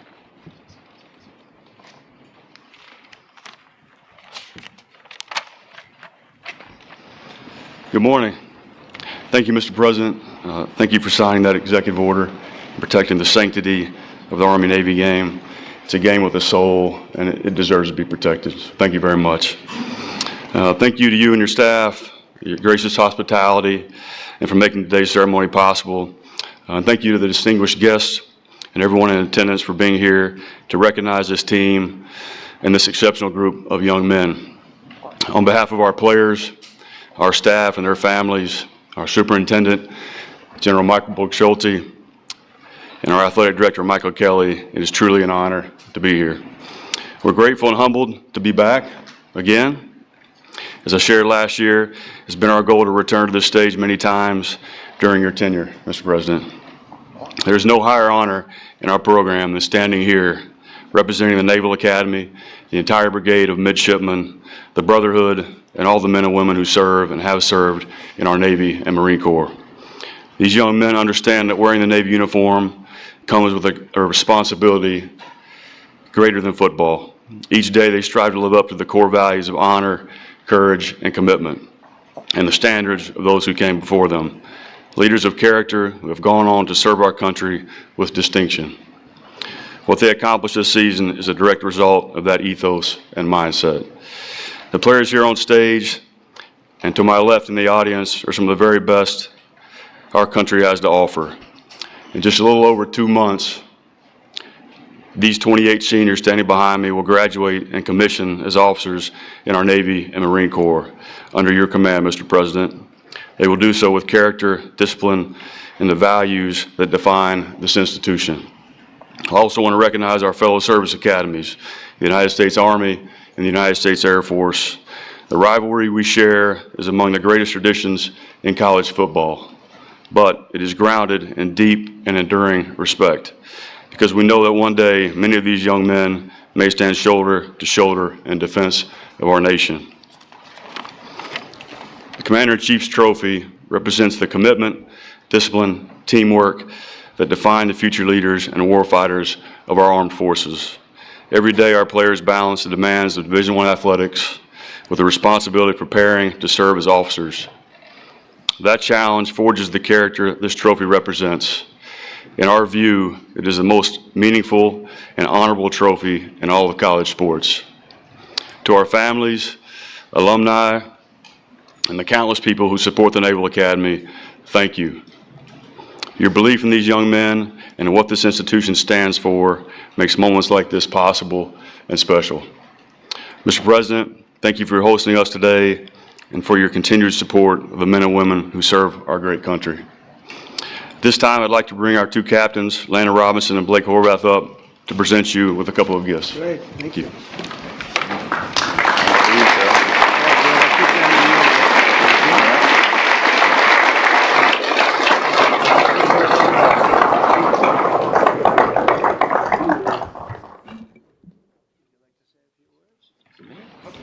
Sure, for sure. Well, first, Mr. President, it's just an honor to be here. This is very heavy. I know. You have a strong neck. Like you said, well, you're the healthiest guy here, so you got the neck to do it. Yes, sir. So just want to say thank you so much for having us here. Absolute honor. And last year, I was hesitant to say it's a once-in-a-lifetime experience, right? Because I knew we'd be back this year. So I'm glad I can now say it's a twice-in-a-lifetime experience. And just couldn't have done it without our whole team here, right? Our support staff, from the strength and the trainers to all these guys and all the guys who are still at school right now in class. Thanks to all of them, and just for everybody for supporting us. And, go Navy, beat everybody.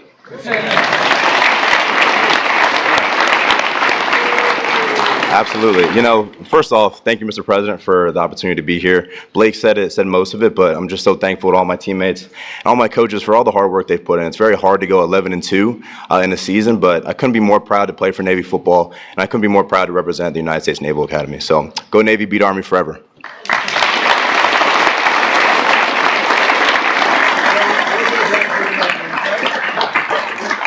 We're going to see you at the Oval. Now, anybody does not want to go to the Oval, please raise your hand.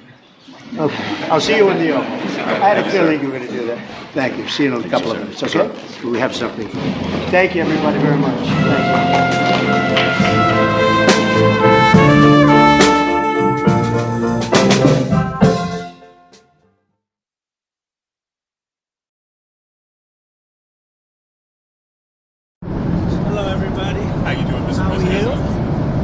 Bumpy weather up in the, we're way up in the air. We're a little bit bumpy. So what's the word? Do you have any questions? Sir, could you tell us a little bit about how the Lula meeting went yesterday? Very good. We had a good meeting. We'll see what happens. I don't know if anything's going to happen, but we'll see. They'd like to do a deal. We'll see. Right now they're paying, I guess, 50% tariff. But we had a great meeting. It's happy birthday. I want to wish the president happy birthday. Okay? It's his birthday today. Did you know that? No. He's a very vigorous guy, actually, and I was very impressive. But today's his birthday, so happy birthday. All right, would you let him know, please? Mr. President, a couple more questions on tariffs. Secretary Bessent and Jameson Greer He's right here. have both said... Where is he? He's right here, the handsome guy behind me. Hi, Mr. Secretary. You said you're near a framework to present... Stand right to over the... here. Wait, let me just give him a little room. Hi, Mr. Secretary. He's doing a good job. No.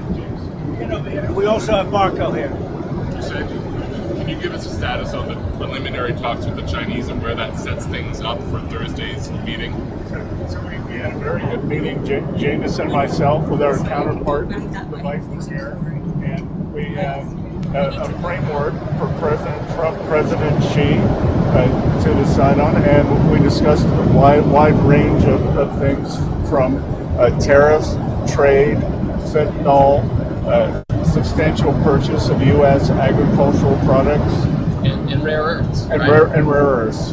That's nothing has been agreed to yet. How do you feel but we feel good. I mean, we feel good. I feel better that this guy's got nice broad shoulders. If the plane makes a big turn or something, I'm grabbing his shoulder. Please do. You know what? I'm going to stay over here. Marco, where are you? Come on up here. You want to move over here? I think you have more room.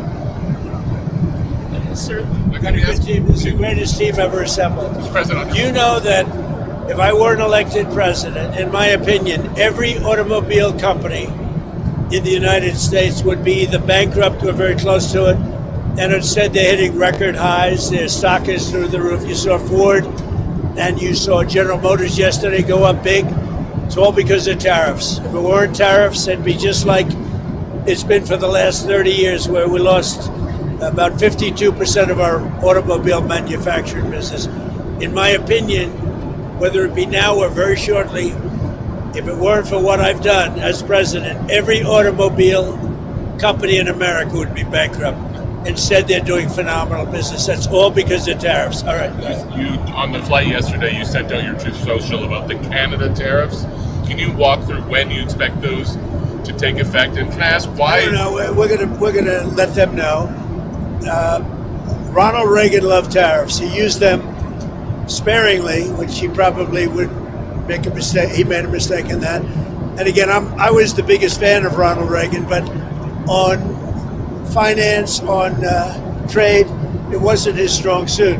But he liked tariffs, and they totally changed that to say that he didn't, because they're catering to the Supreme Court. Because Canada's been ripping us off for a long time, and they're not going to rip us off anymore. Canada has been ripping us off for a long time. One of the most difficult countries to deal with has been Canada. As much as I love Canada itself and the people of Canada, they've just had a lot of bad representatives. They did a fake ad yesterday. They were caught. The Ronald Reagan Foundation was the one that caught them, and it was totally the opposite of what they said. So I don't like that. That's dirty pool, and you can't do that. And let me just tell you, they shouldn't have done it. They've apologized, and they said, we're going to take the ad down. Well, they did it, but they did it very late. They let it play for another 2 nights, and now they took that ad down. So I don't know when it's going to kick in. We'll see, but I don't really want to discuss it. Let's go. Can I just add, Mr. President, can I just add, this is an ad, that was an ad run by a provincial government in Canada. Why are you mad at the federal government? Because whether it's provincial or Canada itself, they all knew exactly what the ad was. The Prime Minister knew, everybody knew. The Prime Minister knew what the ad was before it went. Will you see him at APEC? Do you want to meet with him? I don't want to meet with him. No, I'm not going to be meeting with him for a while. No, I'm very happy with the deal we have right now with Canada. We're going to let it ride. Well, we have Secretary Benson here. Can we ask about the Fed search as well? Where are you on interviewing candidates for a new chair? We're down to 5. We're obviously traveling a lot now. We're going to continue. We're going to do a second round, and we hope to present a good slate to the president right after Thanksgiving. It'll ultimately be his choice. I think he's got some very strong I'm thinking ideas. about him for a fact. What do you think? Thinking about Secretary Benson. I'm thinking about Marco. I'm thinking about Jameson. Would you like him? Thinking about a lot of people. I think Stephen Miller. We do have a lot. Stephen Miller. How about Stephen Miller? We have a lot of candidates that want the job. When do you think you'll make a decision? I think it's the world's easiest job, but to get it right, you have to be very smart. And we have a person that's not at all smart right now, unfortunately. He should have been much slower, much sooner. That's why we call him Jerome Too Late Powell. Let's go. Russia said this week that they've tested a new missile that can go more than 8,000 miles. Is that saber rattling for you? What is that? They know we have a nuclear submarine, the greatest in the world, right off their shores. So, I mean, it doesn't have to go 8,000 miles. And they're not playing games with us. We're not playing games with them either. We test missiles all the time. But, you know, we do have a submarine, a nuclear submarine. We don't need to go 8,000 miles. And I don't think it's an appropriate thing for Putin to be saying either, by the way. You ought to get the war ended. A war that should have taken 1 week is now in its soon 4th year. That's what you ought to do instead of testing missiles. Mr. President, should the EU use frozen Russian assets to help pay for defense of Ukraine? You have to ask EU. I'm not involved in that. That's up to EU. Are you considering additional sanctions against Russia? You'll find out. So, Mr. President, shipbuilding has been a big part of your trade deals with both South Korea and Japan. Why is it so important to increase our shipbuilding to counter China?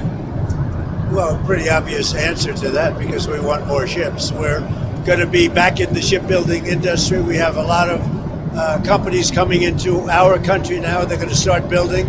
We have the shipyards available. You know, in World War II, we were the biggest in the world in shipbuilding. And then over the years, we went wokey and stupid and weak, and we started buying ships from everybody. And, you know, we lost that industry. But we'll get that industry back. We were the best at it. and we'll soon be very good at it, if not the best. What are you going to announce in Japan? Can you give us any preview? We're going to just announce great friendship. I look forward to meeting the new prime minister. I hear phenomenal things. She was a great ally and friend of Shinzo Abe, who was my friend, the former prime minister, and he was great. He was one of my best. He was one of the best, and the group he was one of the best, really best. And I know they were very close, and I think philosophically they were close, which is good. It's going to be very good. That really helps Japan and the United States. I think she's going to be great. Which CEOs are going to come to your dinner tomorrow? Can you say what companies? I'd rather not say. You'll see tomorrow. So are you planning to sign the final deal on TikTok on Thursday when you meet with We might. That'll be one of the things we're discussing. Somebody reported it's been approved recently. I mean, we got an original approval from President Xi. I expect we'll have an approval, but I'd rather wait till a couple of days to let you know. Is it part of the grand deal coming No, together? but it's something we're going to talk about. Current 55% tariffs on China, is the understanding from both countries that will remain regardless of what? No, I don't want to tell you what the understanding is, because what we understood yesterday or 2 days ago or even today is not going to be necessarily what it's going to be in 2 days. I mean, we're going to have a great talk. I have a lot of respect for President Xi. I like him a lot. He likes me a lot, I believe, and respects me, and I think he respects our country a lot. And I think we're going to have a successful transaction for both countries. Have you been briefed on the incident on the Nimitz, both a fighter jet and a helicopter? I've heard about it, yeah. Do you know what happened there? Was that? They're going to let me know pretty soon. I think they should be able to find out. It could be bad fuel.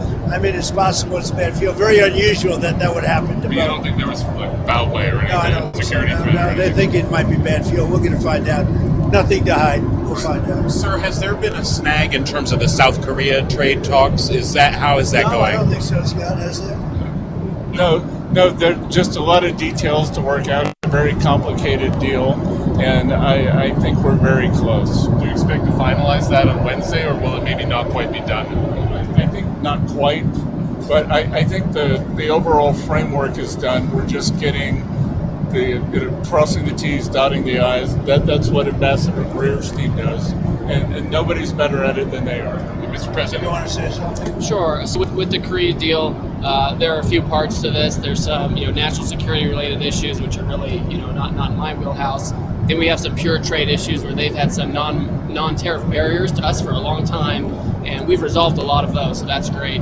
And then there's another piece which is really about investment going forward. The Koreans have a great plan to invest in U.S. shipbuilding, even more than they've already done it.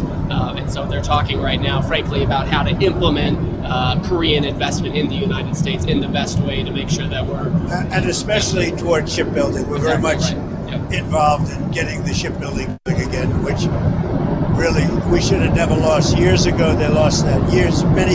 Many decades ago. But we were number one. We'll be either number one or right up around them. China's making a lot of ships.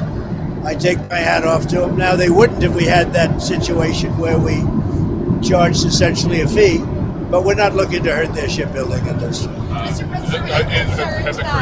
the Koreans asked for any visa guarantees after that immigration raid in Georgia? You know how I feel. I was very much opposed. Look, when they come in and they're making very complex machinery, equipment, things, they're going to have to bring some people in, at least at the initial phase.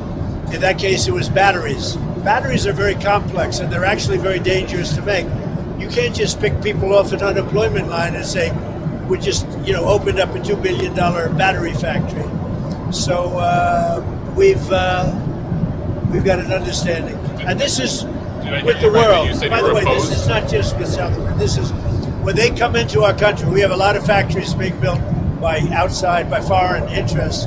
When they come in, some of these factories make very, very complex, very highly sophisticated equipment. They've got to bring people in with them for a period of time. They'll teach our people how to do it, but even for a fairly long period of time, they're going to need expertise to be successful. And we're going to let people know, I'm letting them know right now, that when they come into our country, we can expect to see them bring in with them some very talented people that have been doing it for many years. They'll teach our people how to do it. Our people will be just as good as they are within a period of time, and it'll be a phase out. But We want them to bring in experts, and that's the way it is. Mr. President, what visa would they come under? And how long would those... That's it. We're doing a whole new plan for that. But what you can't expect, let's say they come in, for instance, we have massive number of chip companies, in particular one, the biggest by far, the biggest in the world, coming in. You can't expect them to make unbelievably complex chips and computers and other things and pick people off the unemployment line that haven't worked in 5 years. But we're going to, so I want them to come in with talented people, and they're going to, it'll be a phase out, a slow phase out. Did I hear you right that you said you were opposed to the way that raid in Georgia was handled? I was opposed to getting them out. And in fact, before they got out, they were pretty well set. But before they got out, I said they could say they went, they left, and they're going to be coming back. Right. Did you see the results from the Argentina election? It looks like Milei's party has done well. What a great question that is. I love that question because that was a big win in Argentina. I want to congratulate the victor, and he was a big victor, and he had a lot of help from us. He had a lot of help. I gave him an endorsement, very strong endorsement, and it was really unexpected to have a victory of that.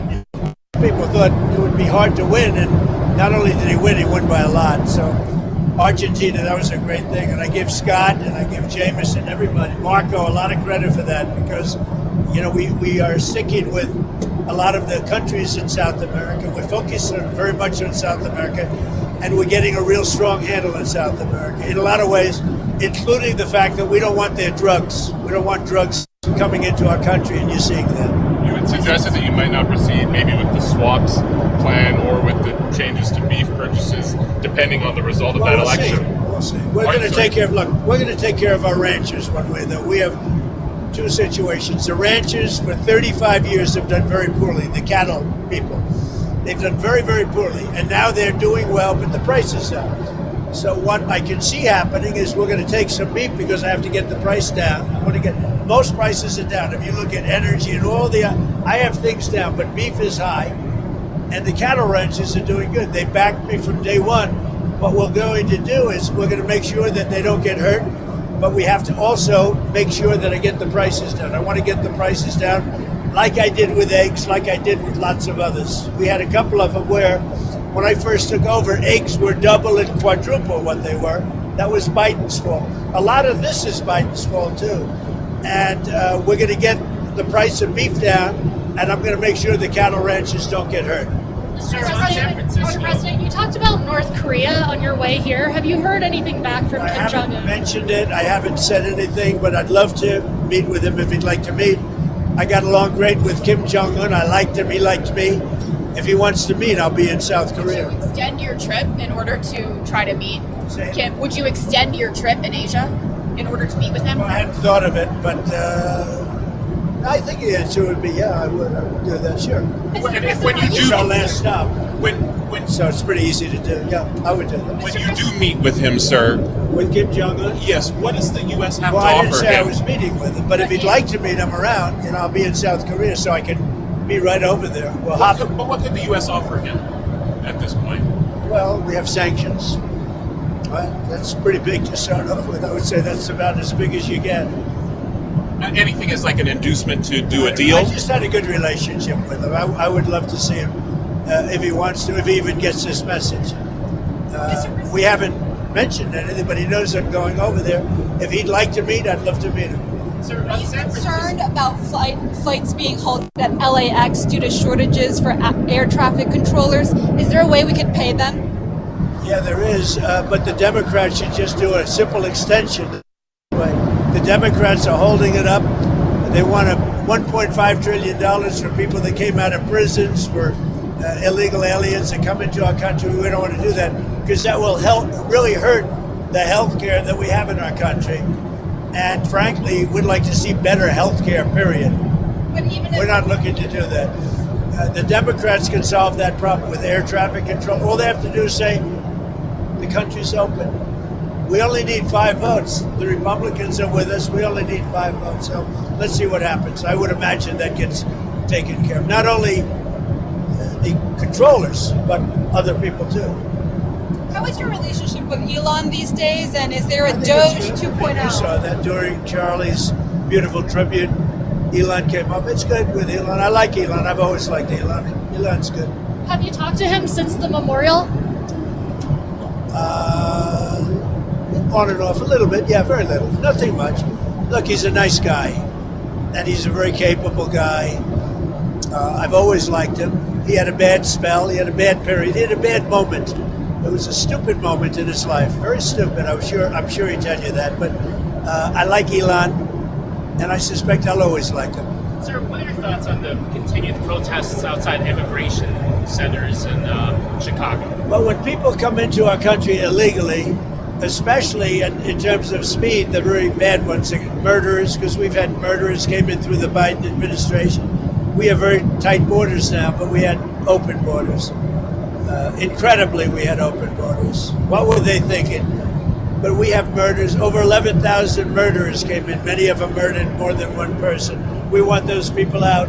We want people that were in prisons. We want them to go back to their prison, not our prison. We want them out. And get them out. Get them all out. Do you think deportations are happening? Really a terrible mistake that was made. When you think of it, so much of our time is spent on that subject. And it's a big subject because there's probably 20 or 25 million people, the real number. And of the 25 million people, it's, millions of people should not be here. Now, all of them shouldn't be here if they came in illegally, but we have to get the criminals out. Washington, D.C. is doing great. Memphis is starting to do great. We just started there 2 weeks ago. Any place we touch is going to do well. If I were a governor, I'd say, please get your people in, whether it's National Guard or the military. Get them in. Is there a deadline? And as you know, we've been winning those cases. Is there a deadline for San Francisco to get their crime rates down before you send Yeah, I mean, I'd like to do it, but, I have a lot of very important people that are really into San Francisco that are really trying to do it themselves. I said, we can do it better because we have a strong group, a tough group, a group that has powers that other people don't have. Locally, you don't have the powers that the federal government has, and we can do a better job of it faster. But I listened to a few of the people, Jensen, who's fantastic, from NVIDIA, as you know, and Mark he owns Time Magazine, among a lot of other things, right? He's a good man. And they would love to give it a shot. And I say, go ahead, do it.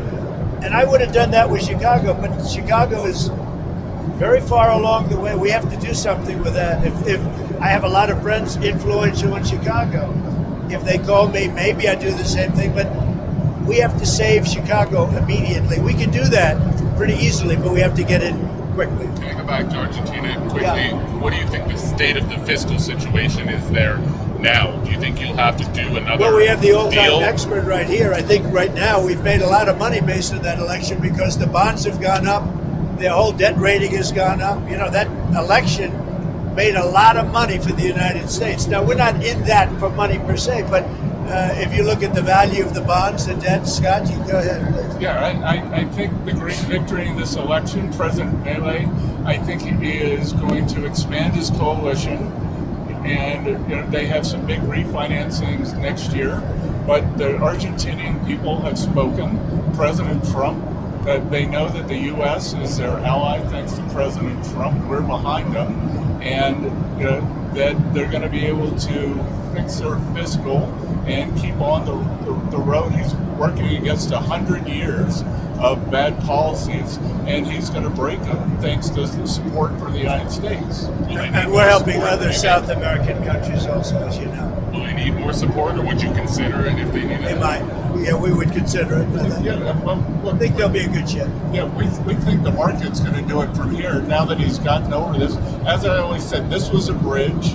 We've bridged him. Thanks to President Trump's support, he did better than anyone ever expected. The Coronas said it wasn't a fair election because we were running against Donald Trump too. And now I think the market is going to take care of itself, and it's going to have a lot of confidence in his policies and the way forward. The polls were very wrong on that election.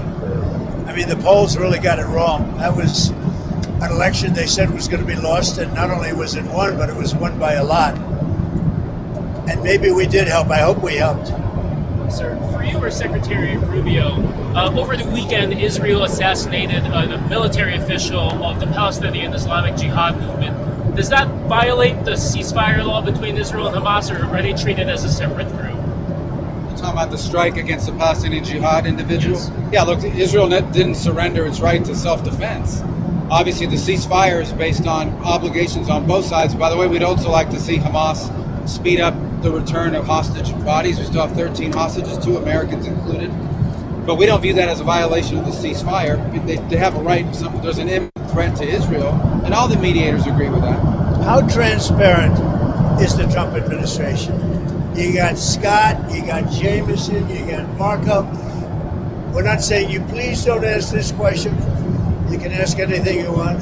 There's never been anything like this. Do you agree with that? Well, I just wanted to ask a clarifying question from my earlier thing. You said 5 Fed candidates. That's Waller, Hassett, Warsh, Ryder, and Bowman, right? Reader, and Bowman. All right, thank you. I just wanted to clarify. Whether a surprise 5th, and you've added a surprise 6th occasionally with Secretary Bessent. He likes what he's doing too. I don't think you couldn't pull him out of there no matter what. It's like Caroline. How's Caroline doing? Good? Would you say she's doing good or just okay? I think she's good. She's been very gracious to me. I'm the one who brought them all back here. You should be patient. We wouldn't be here right now. She's doing great. When do you think you'll make a decision on the Fed? Last Fed question. I'd say maybe by the end of the year. Before Christmas, right around? I think by the end of the year. Early next year, but by the end of the year. We want to get too late out as soon as possible. We want to be too early with too late. Sir, Steve Bannon said in a recent interview that there could be plans for you to be able to run and potentially win a 3rd term in 2028. Is that something you'd be willing to challenge in court to be able to do? I haven't really thought about it. We have some very good people, as you know. But I have the best poll numbers I've ever had. I mean, I just solved 8 wars and a 9th is coming. I believe Russia, Ukraine will happen. But we just did, we just left, and when you look at the treaty we just did, that was a war, that was thousands of people were already shot at the border. And when you look at what we just did, was pretty amazing. Pretty amazing. We got a lot of good credit. And I really have to thank Malaysia for that, because the Prime Minister and everybody really helped get the 2 countries together. But it was quite a great peace treaty. But that was one of 8. And makes me feel good. I mean, it's millions of people that we saved. I saved the lives of millions of people. That's what's important. Yeah. Who are the very good people? They are good people. You said that for 2028, there are very good people. Who you have in mind? Oh, we have great people. Well, I don't have to get into that, but we have one of them standing right here. We have JD, obviously. The vice president is great. I think Marco's great. I think, I'm not sure if anybody would run against those two. I think if they ever formed a group, it would be unstoppable. I really do. I believe that. I would love to do it. I have my best numbers ever. It's very terrible. I have my best numbers. So you're not ruling out a 3rd term? Am I not ruling it out? I mean, you'll have to tell me. All I can tell you is that we have a great group of people, which they don't. They have Jasmine Crockett, a low IQ person. They have AOC's low IQ. If you give her an IQ test, have her pass like the exams that I decided to take when I was at Walter Reed. Those are very hard, they're really aptitude tests, I guess, in a certain way, but they're cognitive tests. Let AOC go against Trump. Let Jasmine go against Trump. I don't think Jasmine, the first couple of questions are easy, a tiger, an elephant, a giraffe, When you get up to about 5 or 6, and then when you get up to 10 and 20 and 25, they couldn't come close to answering any of those questions. The readout from Walter Reed mentioned advanced medical imaging. Did you get an MRI? Can you tell us what that was? I did. I got an MRI. It was perfect. Yeah. Can you tell us what I gave you the full results. We had an MRI, and in the machine, the whole thing. Yeah. And it was perfect. Yeah. Can you say what in particular they were looking for? You could ask the doctors. In fact, we have doctors traveling with us, but I think they gave you a very conclusive. Nobody has ever given you reports like I gave you. And if I didn't think it was going to be good, either I would let you know negatively, I wouldn't run. I'd do something, but the doctor said some of the best reports for the age, some of the best reports they've ever seen. One theory on how you might try to serve a third term is that you could run as the vice president. Yeah, I'd be allowed to do that. Is it the White House's or the White House councils or his legal position? I guess you'd be allowed to do that, but I wouldn't. I wouldn't do that. I think it's too cute. Yeah, I would rule that out because it's too cute. I think the people wouldn't like that. It's too cute. It's not. It wouldn't be right. Sir, a golf-related question. Do you mind? Your personally the most difficult shot for you in golf? Right now? Well, yeah. How were you playing? The most difficult shot. It used to be chipping, but I've become a very good chipper. I hit them all pretty good. I'm a pretty good golfer. I won 38 club championships. That's pretty good. And pretty much I hit. I'm very solid, very consistent, pretty long. I mean, I hit the ball pretty long. I play with Gary Player. You know, Gary's 90, and he shot 70 with me the last time we played, which is pretty amazing. From 16. Putting is pretty good for you. Pretty good.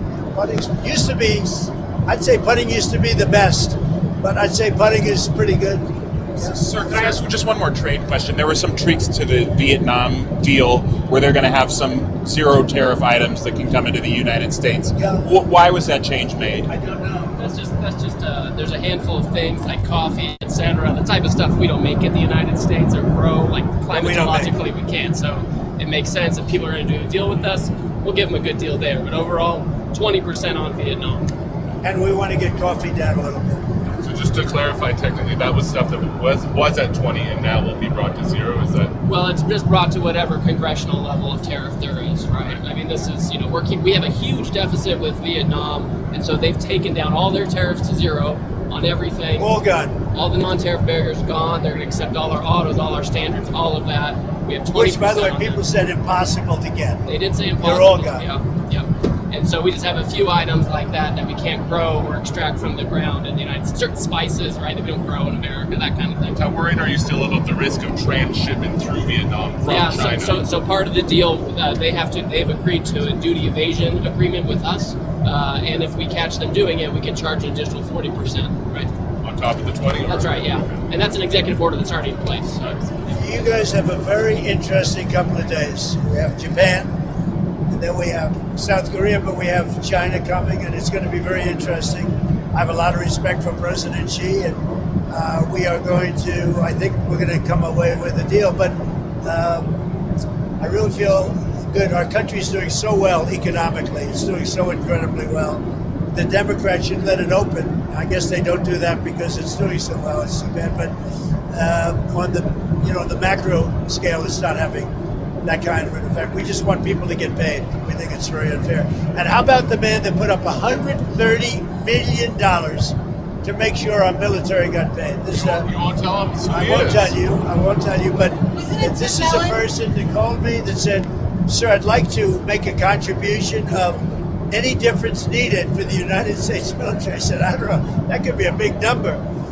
And we worked it out. It was about $130 million. And he wrote a check for $130 million because he's an unbelievable patriot. And that's what it's all about. So we're going to have a good time over the next 2 days. Get a little rest. One quick one, sir. I haven't been watching it too much, the World Series. No, I'm disappointed. They didn't put Pete Rose in. I said, put Pete Rose in before he dies. He had over 4,000 hits. They didn't do it. And with all the gambling you see now, I mean, give me a break. They didn't put Pete Rose in. I asked the commissioner, put Pete Rose in, commissioner, long before he died. Like a year before he died, they didn't get it done. Should have gotten it done. Pete Rose was a great baseball player. One quick one. You said yesterday that you might invite China to Mar-a-Lago. Yeah. When would that be? Well, sometime after. I'm going to go. We pretty much agreed that I'll be going to China. When is that? In the earlier part of the year. Okay. And President Xi will be coming into maybe Washington or Palm Beach or someplace sometime after that. Vietnam said that you accepted an invitation there as well. Do you plan on visiting Well, he invited me. If I can, I will. We have a good relationship with Vietnam. And they've made a lot of money with the United States over the years with presidents that really didn't know what they were doing. But now, as you know, Vietnam is not charging us tariffs, and that's a big step. And based on that, I would. And on Friday, that's a big move. On Friday, Ambassador Greer launched a 301 on whether China reneged on its Phase 1 deal. Part of these talks, would you pause that? How connected is that to the Thursday talks? It may be a part of the talk, but it may be a part of just the negotiation. That was a separate deal from before, and there's a lot of view in the United States that they didn't keep aspects of that deal. So we're just looking into it as if that's continuing. But we're really focused if all works out well, I'm sure they'll be able to talk us out of it. You agree? We'll see. I think so. Up to you. I have a feeling they'll talk us out of it. You've long said that you have a great relationship with Xi Jinping. You really get along. Yeah. Could you just elaborate on that? What about your relationship is so great, and what about him are you really drawn to? We were obviously that was hurt pretty badly by COVID when COVID came in through Wuhan. Everybody knows that. I always said it. I said it right from the beginning. So that had an impact, but an impact for a lot of reasons. Number one, we didn't get to speak as much because we're all busy getting out of that nightmare. But no, I think I have a very good relationship, as good as anybody, and I would say that likewise with him. Thank you very much, everybody. Thank you, Mr. President. Appreciate it.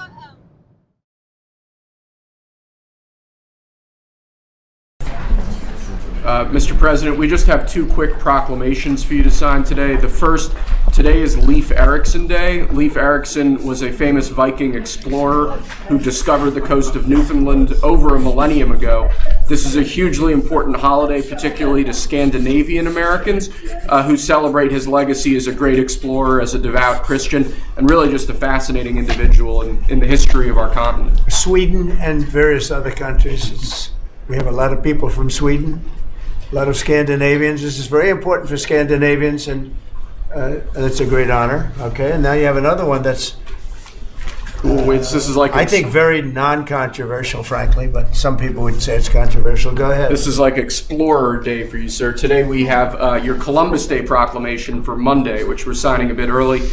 Christopher Columbus obviously discovered the New World in 1492. He was a great Italian explorer. He sailed his 3 ships, the Nina, the Pinta, and the Santa Maria, across the Atlantic Ocean and landed in what's today the Caribbean. But this is a particularly important holiday for Italian Americans who celebrate the legacy of Christopher Columbus and the innovation and explorer zeal that he represented. In other words, we're calling it Columbus Day. Okay. Yes.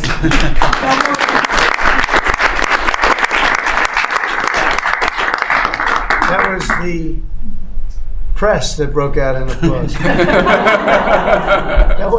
Can you believe that? I've never seen that happen before. The press actually broke out in applause. Good. Columbus Day. We're back. Columbus Day, we're back, Italians. Okay. We love the Italians. Okay. Thank you, Mr. President. Thank you. Great. Thank you very much. Have a good one, sir. So we covered Scandinavia and Italy. Not bad. Now for the rest of the world. So I want to thank everybody for being here. As you know, last night we reached a momentous breakthrough in the Middle East, something that people said was never going to be done.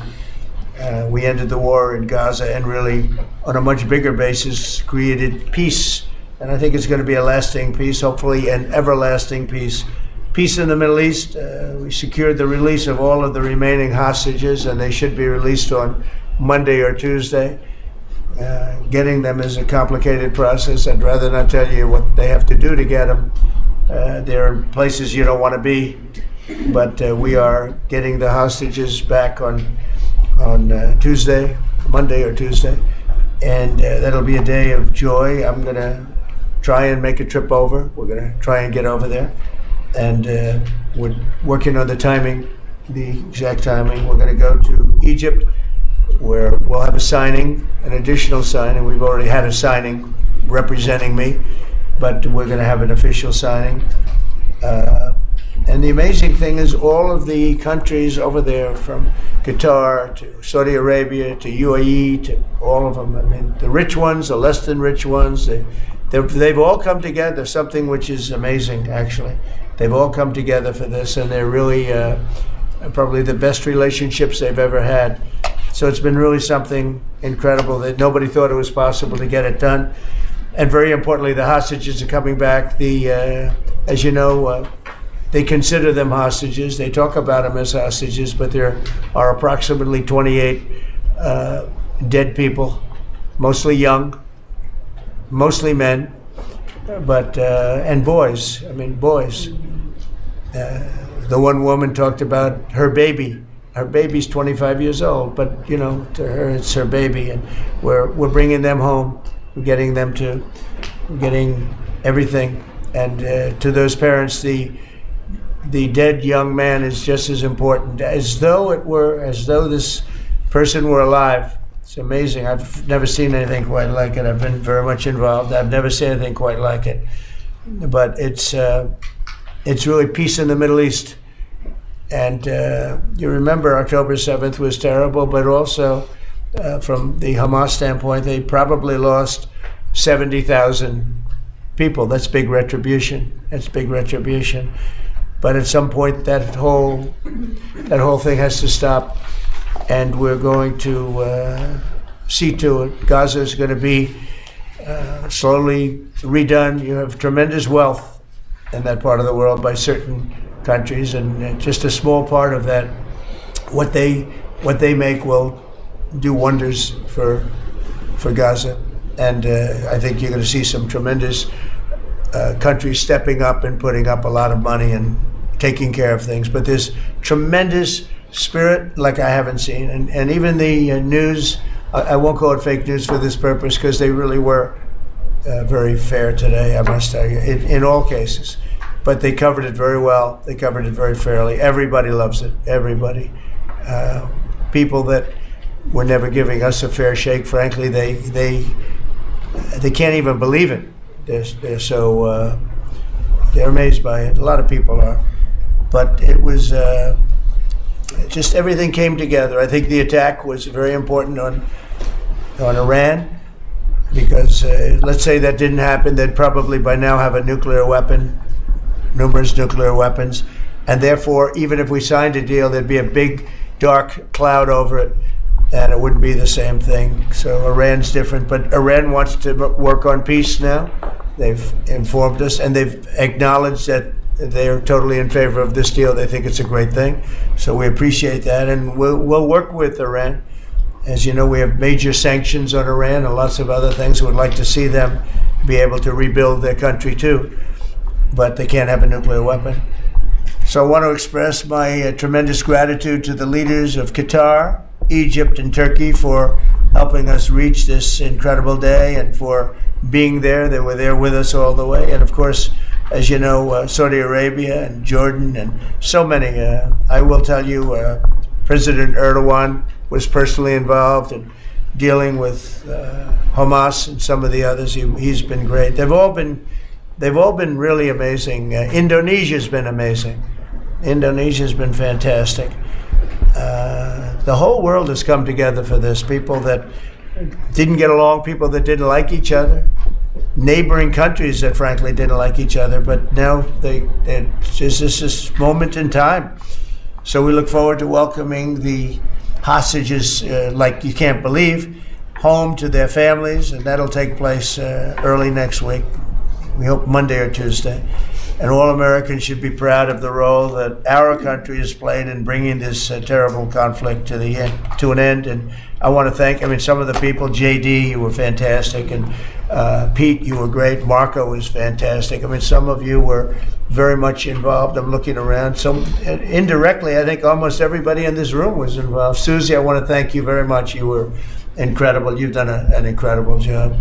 So, and yes, John, what you've done was invaluable. CIA, John Radcliffe, and he's done an incredible job. So I want to thank you all, and if I'm missing anybody, I apologize, but you've been amazing. And then you have Steve Witkoff, who worked so hard. And you remember we settled 7, this is number 8, we settled 7 wars or major conflicts, but wars. And this is number 8. And the one that I thought would be maybe the quickest of all would be Russia-Ukraine, and I think that's going to happen too. But in the meantime, they're losing about 7,000 people a week, and that seems pretty bad. They're losing mostly soldiers, young soldiers. They go out to war and they're getting killed. And while it doesn't affect us in a lot of ways, we've got a big ocean in between.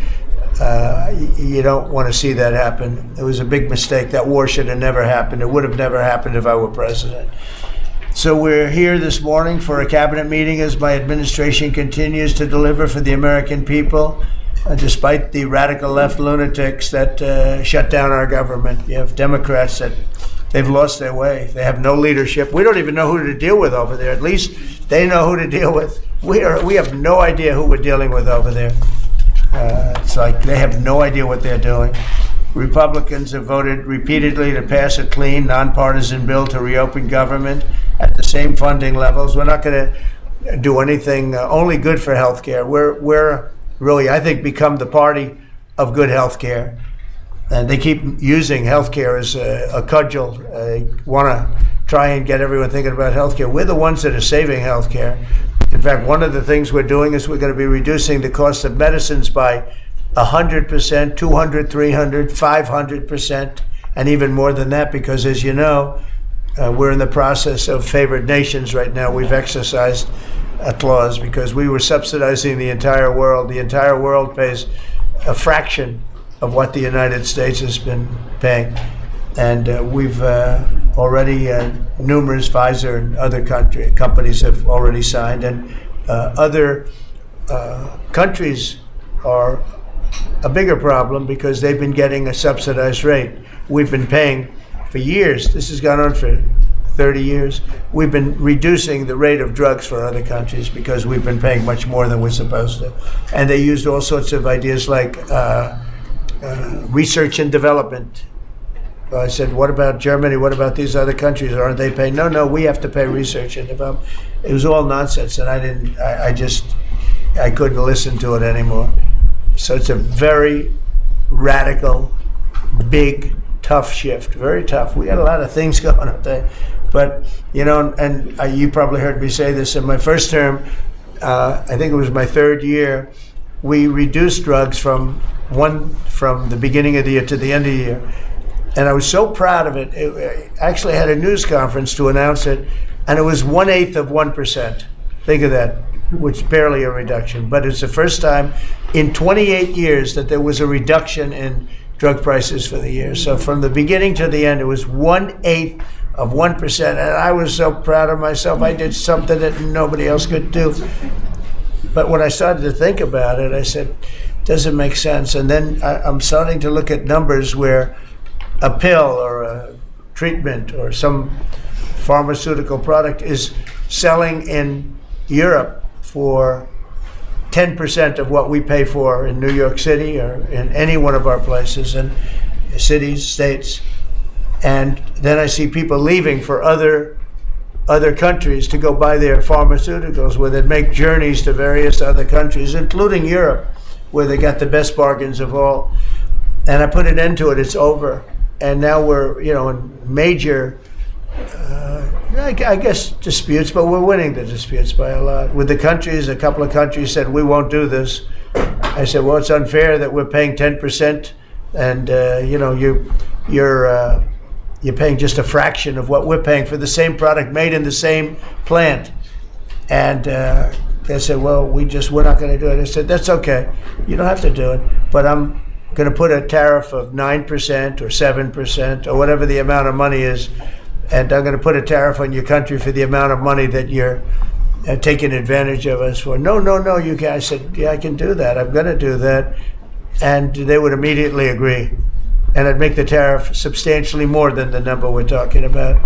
And they would immediately agree. So we have the consent, I think, Bobby, of every country, essentially.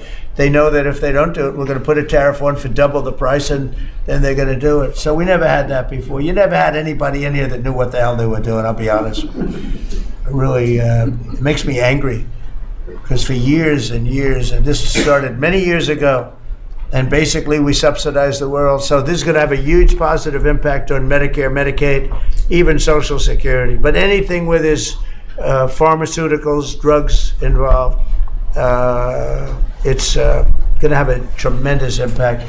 So we're going to get drug reductions of 100%. I told you 1/8 of 1% that I was proud of myself.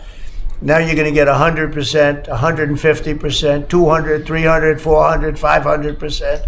You're going to get the biggest drug reductions that you've ever seen. And they're already, I guess they're starting to kick in, but we've made deals with numerous companies and we're going for the full board. We want whatever the price is. So that would mean that the world price, because the world is bigger than the United States, a lot more people, but the world price will go up a little bit and our price will come down a lot. So if a pill sells for $10 in London and $100 here, the pill will go to $20 in London and $20 for us. It's pretty simple. And that is a number that nobody can even fathom.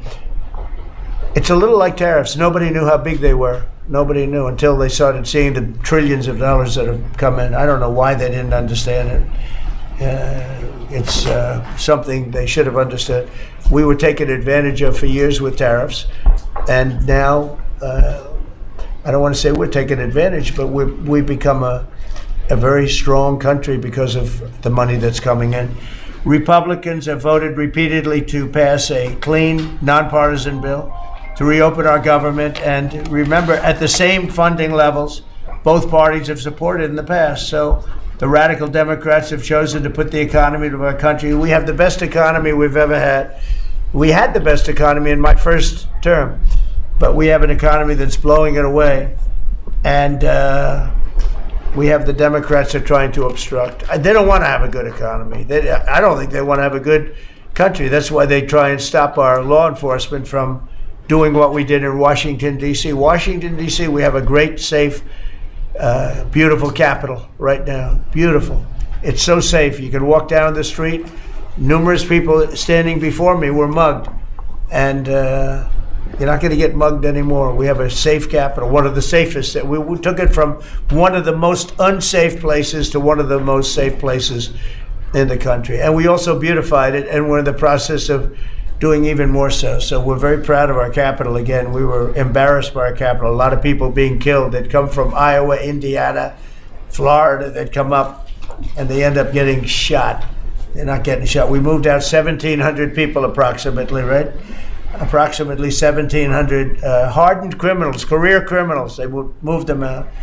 So Chuck Schumer and Hakeem Jeffries and the congressional Democrats are holding the entire federal government hostage. I will tell you, a lot of Democrats want to get this thing open too. They do. They're calling us, and they just want to get it open. And all we're doing is saying, just play the same thing until we get it straight. And they don't know how to go about it. I mean, and the problem is we really don't know who the hell is leading the Democrats. You have this AOC. I don't know her at all, but I watched her the other day. She said, well, if they want, they could come to my office. That's not leadership, you know. The only one that challenged her actually was Nancy Pelosi. Nancy's not looking too good. I don't know what happened to Nancy, but she's not looking great. But she was the only one. I give her credit. She was the only one that challenged her. But AOC said that they can come to her office and negotiate, the Republicans. And we're saying, oh, I didn't know she was in leadership. But she's taking Hakeem Jeffries' place, and Schumer's afraid that she's going to run against him. And right now, I don't know. It can change. Life is crazy, right? But right now, he can't beat. I don't think he can beat anybody. So he'll lose in a primary. I would say he'll retire before he loses in a primary. So I think Schumer's going to retire because he can't beat anybody. His polls are so bad. Meanwhile, the Democrat shutdown is causing pain and suffering for hardworking Americans, including our military, our air traffic controllers, and impoverished mothers, people with young children, people that have to live not the greatest of lives. But we're doing so many tax cuts. We've cut their taxes. The great big beautiful bill, we've cut their taxes at levels that nobody's ever seen. I mean, no tax on tips, no tax on Social Security, no tax on overtime. It's been a great thing for a lot of people. They're doing great. Despite all of the damage that it's caused, the shutdown has been, pretty damaging. I mean, it's not yet because it's early, but it gets a little bit worse as it goes along. and we'll be making cuts that will be permanent. And we're only going to cut Democrat programs. I hate to tell you. I guess that makes sense. But we're only cutting Democrat programs. But we're going to start that, and we have Russell. We can talk to you about it if he wants to. But we'll be cutting some very popular Democrat programs that aren't popular with Republicans, frankly, because that's the way it works. They wanted to do this, so we'll give them a little taste of their own medicine. But Chuck Schumer proclaimed this morning that every day gets better for them. No, every day it's actually getting worse for them. And they're having a rebellion in the Democrat Party because they want to stop. And if you saw all of Schumer's, I watched last night like 10 different times over the years, he said, you can't shut down government, you can't shut down. And now he's the one that shut it down. So this is a confession that he's acting not to serve the people, but to serve the partisan interests of his party. And I don't think he's serving them well because they're way down. Look, they just lost an election in a landslide. You know, it was interesting. I watched Kamala. It was a sad figure. I watched her the other day saying the election was very close. I said, no, the election was a landslide. We won the popular vote by millions. We won the Electoral College by, I think, 312 or 315 to 220 something. But there's another one that we won that's probably, that's why when you see the maps are completely red. It's counties. The counties, we won at 2,505 to 525. So 2,500 to 525. That's called one of the greatest, biggest landslides in history. And that's one that people are using now as a primary. But literally, when you see it colored in, the entire country is red representing Republicans. So, you know, they go around, they just lie. They just lie. And everything's a big lie with them. Well, the other side, and the other thing I don't understand is, Christie, I looked at crime numbers in Chicago. They're through the roof. And I have a governor who stands up every day and tells us how wonderful Chicago is. It's just a lie. It's like a con job. It's like Gavin Newsom. He says how well he's doing in California, and they're doing terribly. Population's getting smaller. People are leaving. And other people are coming in. And, you know, I wouldn't say it's an even trade. While the other side is focused on playing games, the Trump administration's focused on creating jobs, bringing down prices, and we've really brought them down a lot. That's the other thing. We're bringing down prices a lot. We're bringing down grocery prices, but the big thing is energy. When you bring down energy, everything comes down, and the energy prices are way down. I see we're down to about $61 now a barrel, and what gasoline's going to be, I think gasoline's going to be below $2 at some point in the pretty near future. It's very low, much lower than it was under Sleepy Joe. And we're restoring law and order in our country. We're restoring it here, but we're restoring it right now. We're in Memphis. We're going to Chicago. We're going to other cities. Many governors are asking us to, including Democrats are trying to ask. I don't know what the big problem is. If I were a Democrat governor, I'd be saying, whatever you can do to get crime down, I'll take anybody. You can bring them in I don't care who it is. A lot of people said that. They interviewed women, these beautiful women in Chicago, black women with a MAGA hat, a red hat. They said, we don't care who he brings in here, but this place is really dangerous. We just want crime to stop. It's true. They don't care. You know, they don't differentiate between the National Guard and the Marines. They don't care. They'll take anybody. And that's the way it is. I mean, they want what we did in D.C., they want to happen to them. And it's happening in Memphis already. I see in less than a week, the numbers are really good. And it'll be great, and we'll fix that. We'll go to various other places, and we're going to be stopping crime in our cities. And that's a great thing, and we won't get credit for it, but it's a great thing. We've launched a historic campaign to take back our nation from the gangs and the street criminals, violent repeat offenders, illegal alien lawbreakers, domestic extremists, and savage, bloodthirsty cartels. And very little, by the way, is coming in by water, in case you haven't known. The drugs aren't coming in by water. In fact, we can't even find any boats in the water anymore. We had boats, we were like a subway train loaded up with drugs. Every single boat that you see getting taken out kills 25,000 Americans. Think of that. because it's pretty tough stuff. But it kills 25,000 Americans. So when you hear that, it's no longer tough. But here in Washington, we've deployed federal law enforcement and National Guard to restore public safety, and we're working to replicate that in numerous places all over the country.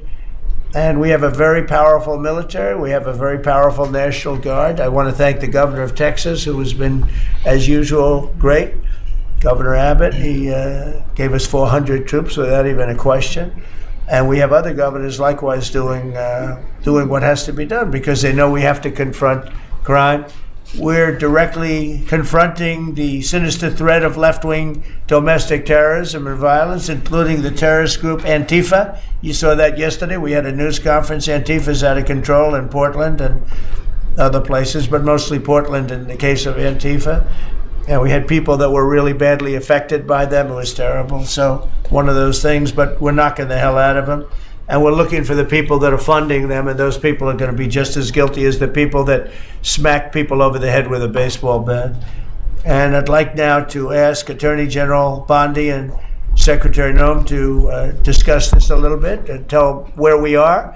And then we'll go around the room. We'll go quickly. We're going to go quickly if we can because we have a lot of things to do, including I won't be spending that much time here because I'll be leaving fairly soon for the Middle East. And I'm very honored to be involved with that, I'll tell you. It's a great thing for our country. People are so happy about it. I've never experienced anything quite like it. I've never seen such universal praise for being able to do something. No, it's something that nobody thought was possible, and we're going to end up having peace in the Middle East. Who would have thought? So, Pam, could you start, and then Christy, please. Sure, President Trump, and despite the Democrat shutdown of our government, our law enforcement officers are out there working without paychecks, round the clock to keep and make America safe. Secretary Hegseth and I were recently in Memphis. We had 1,100 law enforcement officers in one room with us. The Memphis PD, they were the happiest to see us, don't you think, Secretary Hegseth, of anyone. We had ATF, DEA, FBI, U.S. Marshals. I'm not sure if our park police were there. We had Treasury, Secretary Bessent, and of course we had Secretary Noem's Homeland Security, all working together with the Guard. They were so happy to have us there. We've been making arrests left and right. So far, we made 562 arrests and seized 144 illegal guns just in the short time we've been in Memphis. And many of these people are career criminals. And when you take them out of a place, your crime rate just goes down. These people commit crimes every single day. They're sick. And we're taking them out. In some cases, we're bringing them back to their countries where Biden allowed with the stupid open borders that we had in our country to come in. But they're being brought back to other places or they're being put in jail, but they're career criminals. President Trump, last night alone, we made 91 arrests, 19 firearms off the streets, and one was a warrant for a homicide, and 4 sex offenders who had active warrants. One was a sex offender on a child. Everything we did in Memphis was worth it, in my opinion, for that one arrest. Think about that. We got a child rapist off the streets, but yet we've made 562 arrests and still going strong in Memphis. Just what we did in D.C. But it's because it's all of us. It's a team working for you to make America safe, all together, around the clock. Thank you very much. Thank you, Pam. Thank You're doing you, a great President job. Trump. And it's amazing that we're not getting cooperation from Democrats. It's like, it's a new issue. You know, we have all the old issues of the wall and the border and all of the things, men playing in women's sports, they still want that, transgender for everybody. All these issues are so crazy, but we have a new one. It's called crime. We stop crime and they allow crime. They want crime. It doesn't make sense. I think it's as ridiculous as the other things that we talk about all the time. But I've added it onto our list, a 5-letter word called crime. We stop it, and they actually incite it. It's crazy. You would think they'd want them. You'd think they'd want Christy and Pam and all of the people. If we needed the military, Pete will be there. We've got a massive military. We have the best numbers we've ever had for recruitment. We have a lot of people now. We have people that can't get into them. In a great economy, they want to be soldiers again. A year ago, they didn't want to even think about it. Same thing as with police and firemen, everything. They want to join. They're proud of our country again. Christy, go ahead, please. Well, sir, thank you for your leadership and for deploying all of government to help us keep our country safe. You have talked extensively about how threatened our ICE officers are, but all of our law enforcement out there. And we saw the shooting in Dallas at that facility, so we're hardening all of our buildings and making sure that we have more security measures, snipers on the roof, people to protect our law enforcement while they're out there on the streets. But what I'm also doing, sir, is, and with your authority, is we're purchasing more buildings in Chicago to operate out of. We're gonna not back off. In fact, we're doubling down, and we're gonna be in more parts of Chicago in response to the people there. And then I was there a few days ago and looked at some facilities that we can deploy more law enforcement out of, because what they're trying to do with these riots and violence is distract us and keep us from going after those murderers and rapists that are out on the streets. And then I was in Portland, went out and back on Tuesday and met with the governor, met with the mayor, met with the chief of police and the superintendent of the highway patrol. They're all lying and disingenuous and dishonest people, because as soon as you leave the room, then they make the exact opposite response. So we're looking at new facilities to purchase. They're in Portland too, and we're going to double down. And I told them if they didn't meet our demands for safety and security on the streets and work with us, then we were going to bring in more federal law enforcement. So I want to thank Pete and the Department of War for all their help. They've been fantastic. But while we fight litigation and work with Pam on that, we're going to send more of our resources and men and women out there to keep everybody safe. So no worries. What we see in DC and what we see in Memphis for benefits for people in the safety and security, we'll see that in Chicago and Portland. The numbers in Memphis, it's only a week, but the numbers have been amazing, I understand. That's exactly right. The crime numbers are way down. Fantastic, and it shows what a partnership can be between local law enforcement and the federal government. And if we have to do it the hard way in Portland and Chicago, we will. But the people demand the safety. My lawyers are in court right now as we speak for you, arguing in Chicago and Portland to keep them safe, to bring in the guard. The government doesn't want it there, but we do. We're going to keep their citizens safe, thanks to The you. people want it. I don't understand the politics of it. I don't understand why Pritzker is trying to protect people that are really bad. They're more scared of the anarchists that are on the street and the politics of it than they are of doing the right thing. I think they're afraid. Yeah, I think they're threatened. They don't tell us, but I think Pritzker's threatened by people. Because there's no other reason that this could be possible, that they don't want to have a safe Chicago. And we can solve the problem very quickly. And we're doing that anyway, regardless of if he doesn't want it or if he does want it, we're doing it anyway. So make sure. I asked the mayor that himself. He said that Portland was perfectly safe, a beautiful city, no problems. And I said, well, why did you clear the streets for me today then and build out a 4-block radius to make sure I could get in and out of here? And these people on the street screaming death to ICE. There's graffiti that says Molotovs melt ice. We have the guillotines. We're going to use them. The things that Portland's almost different. It's like anarchists. It is. It really You know, is. it's really different than a lot of the others. This is a sick situation, but those are anarchists. Those are people that want to overthrow government. They're really degenerates. And we're finding out who is supplying all of those beautiful signs and everything Well, else. Scott's been fantastic. His team finding the financial networks is great. That's what gives everybody. Scott will do that. That's easy for Scott. We got a great team, sir. That's good.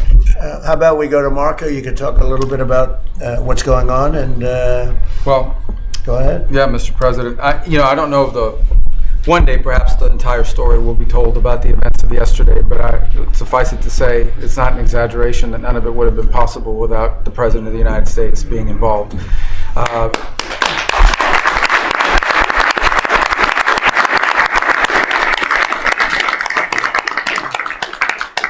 It really began with your trip to the Middle East, where these relationships were forged with partners in the region, personal relationships, close relationships that created the foundation where all of this was possible. Where I think this really took a turn. Remember, a month ago, no one thought this was possible. Where it really took a turn about a month ago, less than a couple weeks ago, is when we were at the United Nations and you convened an historic meeting, not simply of Arab countries, but of Muslim majority countries from around the world, including Indonesia was there, Pakistan was there, and created this coalition behind this plan. Then on that following Monday, you met with the Prime Minister of Israel here, and that plan was presented. And then, of course, our great negotiating team followed up on it. In the interim, again, perhaps the stories will be told, perhaps they will never be told. The president had some extraordinary phone calls and meetings that required a high degree of intensity and commitment, and made this happen. And I think what's important to understand is that yesterday what happened was really a human story. There's a geopolitical aspect to it, there's no doubt about it. It creates the conditions for Gaza to one day be a normal place again, and people to have a better life, and Israelis to be safe. But yesterday was a human story.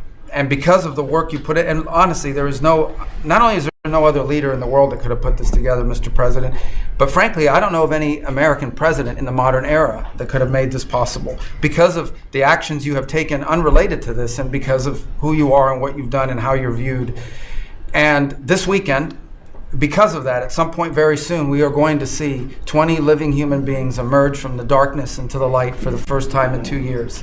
And that is because not only were you used the credibility and the power and the prestige of this office and the relationships you created, and you committed yourself to making it happen. And I think it will go down as a historic moment in the history of our country, and something our country should be very proud of, that we have a president that's committed to not just peace, but to the human aspect of reuniting these families. My last point on this is, just a couple days ago, Secretary Lutnick hosted us all, many of us, at the Kennedy Center. And we had these families, we've interacted with them for so many years, for 2 years now, and the stories are heartbreaking, both whose families are alive and those who are deceased as well, who want their relatives back so that they can complete the process of grieving. And we had all hoped that perhaps that was the day that we would have an announcement for them on the anniversary of the 7th. But I know you were able to speak to some of those families last night. And I just hope the whole nation understands how incredibly proud they should be of their president and of their country for the role that they've played. And I don't want to let this moment pass, Mr. President, without also noting the incredible work of Steve Witkoff and Jared Kushner. They're an incredible team working together, facing some substantial impediments to even being there this weekend and doing it. Let me just leave it at that.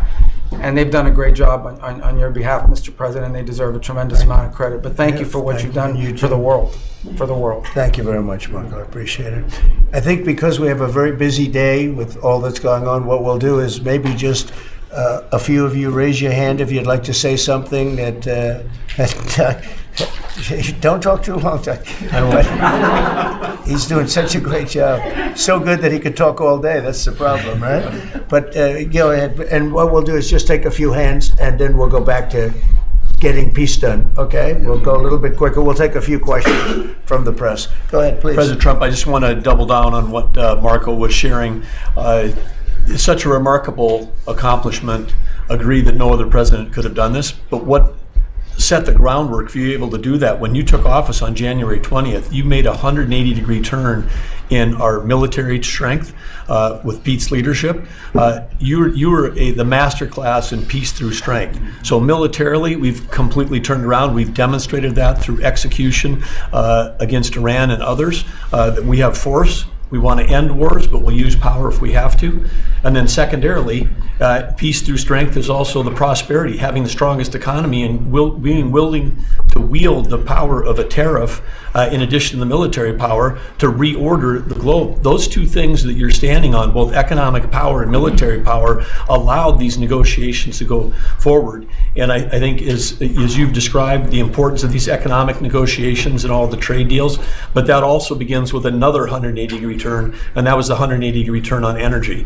You have used energy diplomacy to bring prosperity to the American people, and you've used it to bring peace abroad. The combination of those three things have been remarkable, and now we're seeing the remarkable result. And we got one more that I know you want to end with Russia and Ukraine. Energy is going to play a key role in that, and now with this historic agreement, we're in a position working with the Middle East to also end the Russian-Ukraine conflict. So again, congratulations. Thank you very much, Doug. I appreciate it. Maybe I'll go to you for a second. You can just cap out what he said about the military, how well we're doing, and how big it is, and how strong it is. Mr. President, you're exactly right. At the War Department, You don't get peace without strength, and our job is to be the strength part of the equation and deliver that when necessary, as you demonstrated with your Order of Midnight Hammer, and the entire world saw. And I just want to echo what Marco said. It is a personal honor to be able to witness the way you lead and negotiate.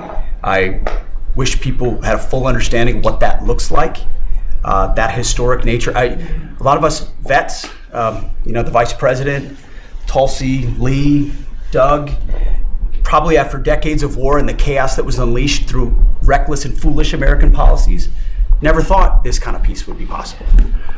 Yet, with your strength, with your ability to wield trade negotiations, personal relationships, to open up that opportunity is truly historic on the world stage. And it creates a whole number of other cascading effects. And watching Marco and the Vice President and Steve and Jared, the CIA director, everybody come together to make it happen. You've formed a phenomenal team, Mr. President. And at the War Department, our job is to make sure if and when there's question about American commitment, the whole world knows we've got the biggest, strongest, most lethal, and most ready War Department in the world, which is true, which is why we saw record recruitment in 2025, Mr. President. The first 2 weeks of 2026 already blows that out. FY 2026 already blows it out of the water. In fact, re-enlistment has already met its year-long goal in the Marine Corps in 2026. In 2 weeks. Okay? You can't, there's no other way to create that kind of love and enthusiasm than with your leadership, sir. And it is an honor to work with Pam and with Christy and the cities across the country to make sure American citizens and law enforcement are protected with our National Guard. That's a core mission. And last thing, Mr. President, on the southwest border, the first group that rotated in to lock down that border to 0 crossings is now rotating out, and with a new border medal, the Southwest Border Medal, or it's actually called the Mexican Border Medal, revived from 1918, that will be pinning on their chest. So thank you for renaming the department, and we're trying to live up to it every day. Thank you, sir. I mean, think of this. We have record numbers of recruitment. 1 year ago, there were stories, front page stories, that we couldn't get anybody to join the Army, Navy, Air Force, Marines, Coast Guard. My beautiful, I call it our beautiful Space Force. I love our Space Force. It's turned out to be very important. But we couldn't get anybody to join. Nobody wanted to join, including our police and fire. They didn't want to join anything. Recruitment was embarrassing. We couldn't get anybody. And now we're brimming. Now it's, and they're getting in based on merit now. A soldier's a soldier. They come in now based on merit, not based on woke stuff that anybody can qualify. You have to qualify for jobs. You have to qualify for certain types of jobs. And it's amazing. So we were embarrassed a year ago. Think of it, a little bit more than a year ago. I think it stopped on November 5th. I think it really started, this all started on November 5th, the election day. But now everybody wants to be in. We have an overabundance, and maybe we should raise it a little bit. I don't know. I like that idea, sir. But we could raise it. But we have so many people want to join, and they're proud of our country again. JD, could I ask you to say a few words? Yes, sir. So just a couple of things, Mr. President. First of all, congratulations on yesterday. It was a big day to Marco, to Susie, to the entire team. But in particular, viewing it from this perspective where for months, the fake news media attacked you, attacked the entire team, attacked your approach. You know, the definition of insanity is to do the same thing again and again, expecting a different result. The reason we're here is because the president actually charted a different course with a different team. He vested a lot of authority into Steve Witkoff in particular, and that's why we're here. It's because you did something different, and I think it's important to recognize that. I also think the president, Marco mentioned the president's personal touch being a big part of this. The one thing I would say is obviously the President of the United States, a New York real estate billionaire, one of the most famous New Yorkers in the world, has a lot of interaction with a lot of people who are very pro-Israel. I think that was an important set of experiences and life experiences that he brought to the table. He also, of course, knew one of the most famous Palestinians in the world, Chuck Schumer. And I think without that background of knowledge, it would have been impossible to get us to this moment. Second thing I would say, just on Chuck Schumer, the president mentioned this, that Chuck Schumer said this has been very good for us this morning about the shutdown. One of the things that we talked about before all the media came in and that all of us are going to work on for the rest of the day, we've been working on for days, is how to make the shutdown as painless as possible on the American people. So while Chuck Schumer brags about this being good, and I think the president is right, it's not good for him politically as much as he might think that it is. It's causing real consequences for the American people. There's a low-income food program, the WIC program, that my mom actually used when I was a baby. That program is about to be underfunded, and it's about to get cut off because Chuck Schumer won't open the government. We have troops. The Secretary of War mentioned how well we're doing on recruitment. We're trying to figure out how to pay our troops because Chuck Schumer is shutting down the U.S. government. There are veterans benefits that are going to suffer. There are Americans that are going to suffer because Chuck Schumer refuses to do his job. So while we're all celebrating this incredible success that we've had on the world stage, the country could be doing so much better if Chuck Schumer did his job and opened the government. Every single Republican, except for Rand Paul, has voted to open the government. A few moderate Democrats, to their credit, have voted with us to open the government. We just need 5 more Democrats to come to their senses and let the people's government serve the American people. I hope that they'll do that.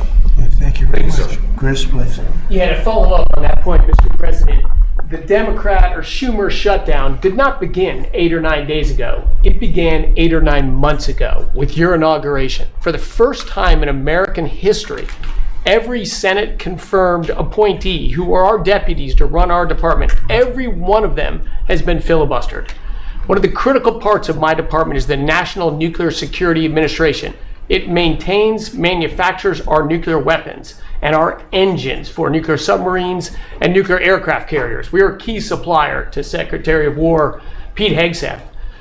They filibustered, the Democrats filibustered the leader, the administrator of the National Nuclear Security Administration, would not let him come into my department until the Republicans 2 weeks ago changed the Senate rules so they could confirm him and we could have a leader. They filibustered the leadership, now they're filibustering the funding. In the next 6-7 days, we're going to run out of funding, and the retooling of our nuclear stockpile, the ultimate guarantor of our sovereignty, is going to be underfunded, and we're going to have to slow down and creep to us crawl these efforts. Just incredibly irresponsible for Schumer to worry about his own reelection and not the 340 million Americans that count on the efforts of our military and all of our departments. It's truly offensive, and we need to bring it to an end as soon as possible. Let's open the government back up.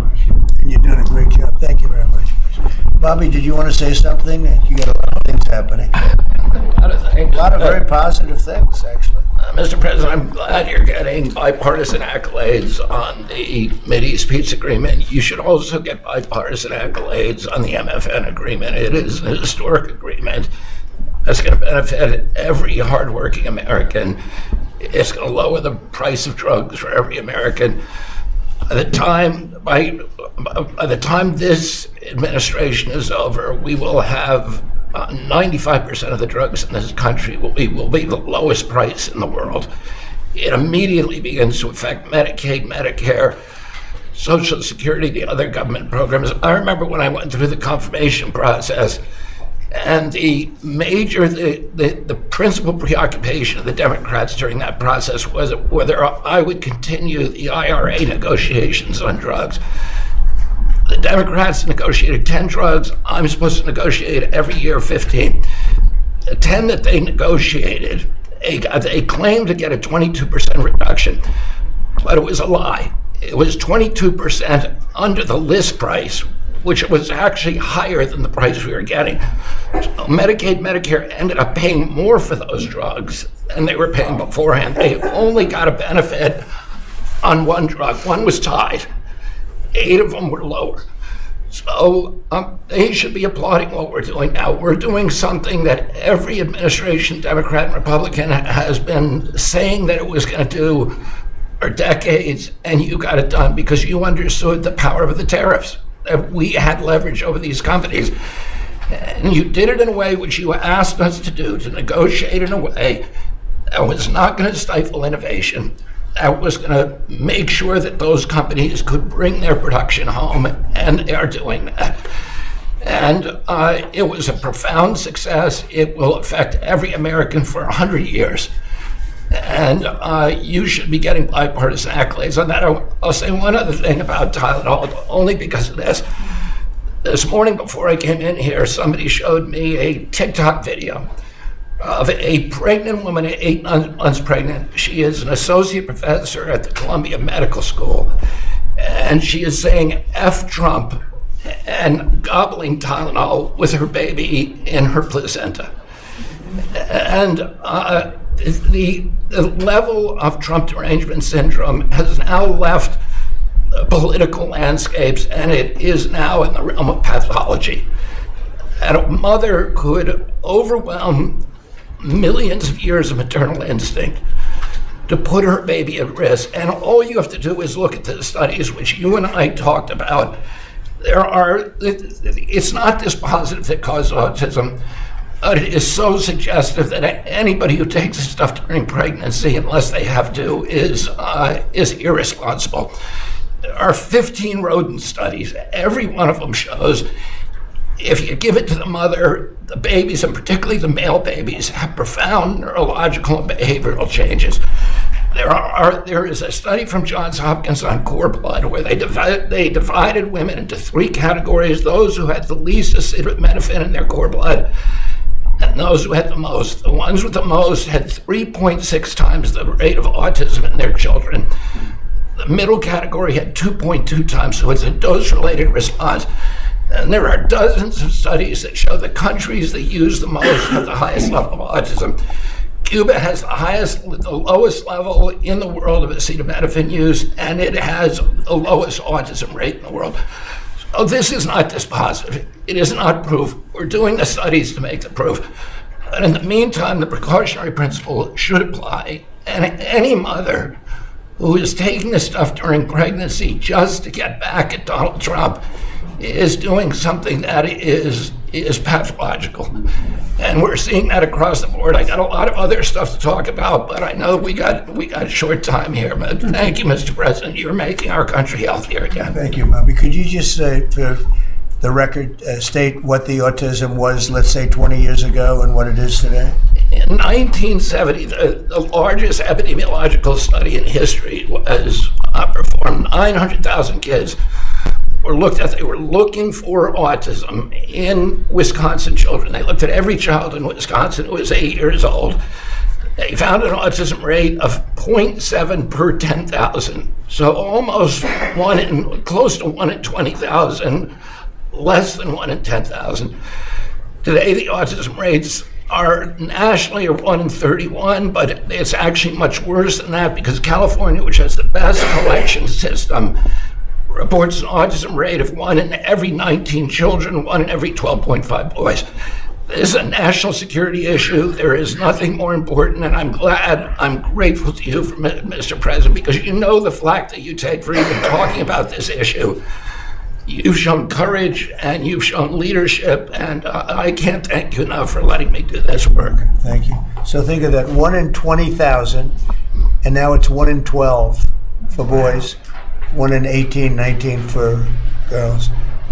So obviously there's something that's artificially, I think, induced, something, whether it's the vaccines in terms of these massive vaccines that are twice the size of a jar like that, of a glass of water like that, into a baby's body. And I've suggested get them in doses, get them in, maybe 20%, 30%, but smaller, not such a big. I think, that. Then we had certain recommendations, the MMR, take them separately. The measles is already separate now, and it works out much better, but there doesn't seem to be any impact if you take it separately. If you take it as a combination, it's not so great. And some other things, but I would say don't take Tylenol if you're pregnant, and when the baby is born, don't give it Tylenol.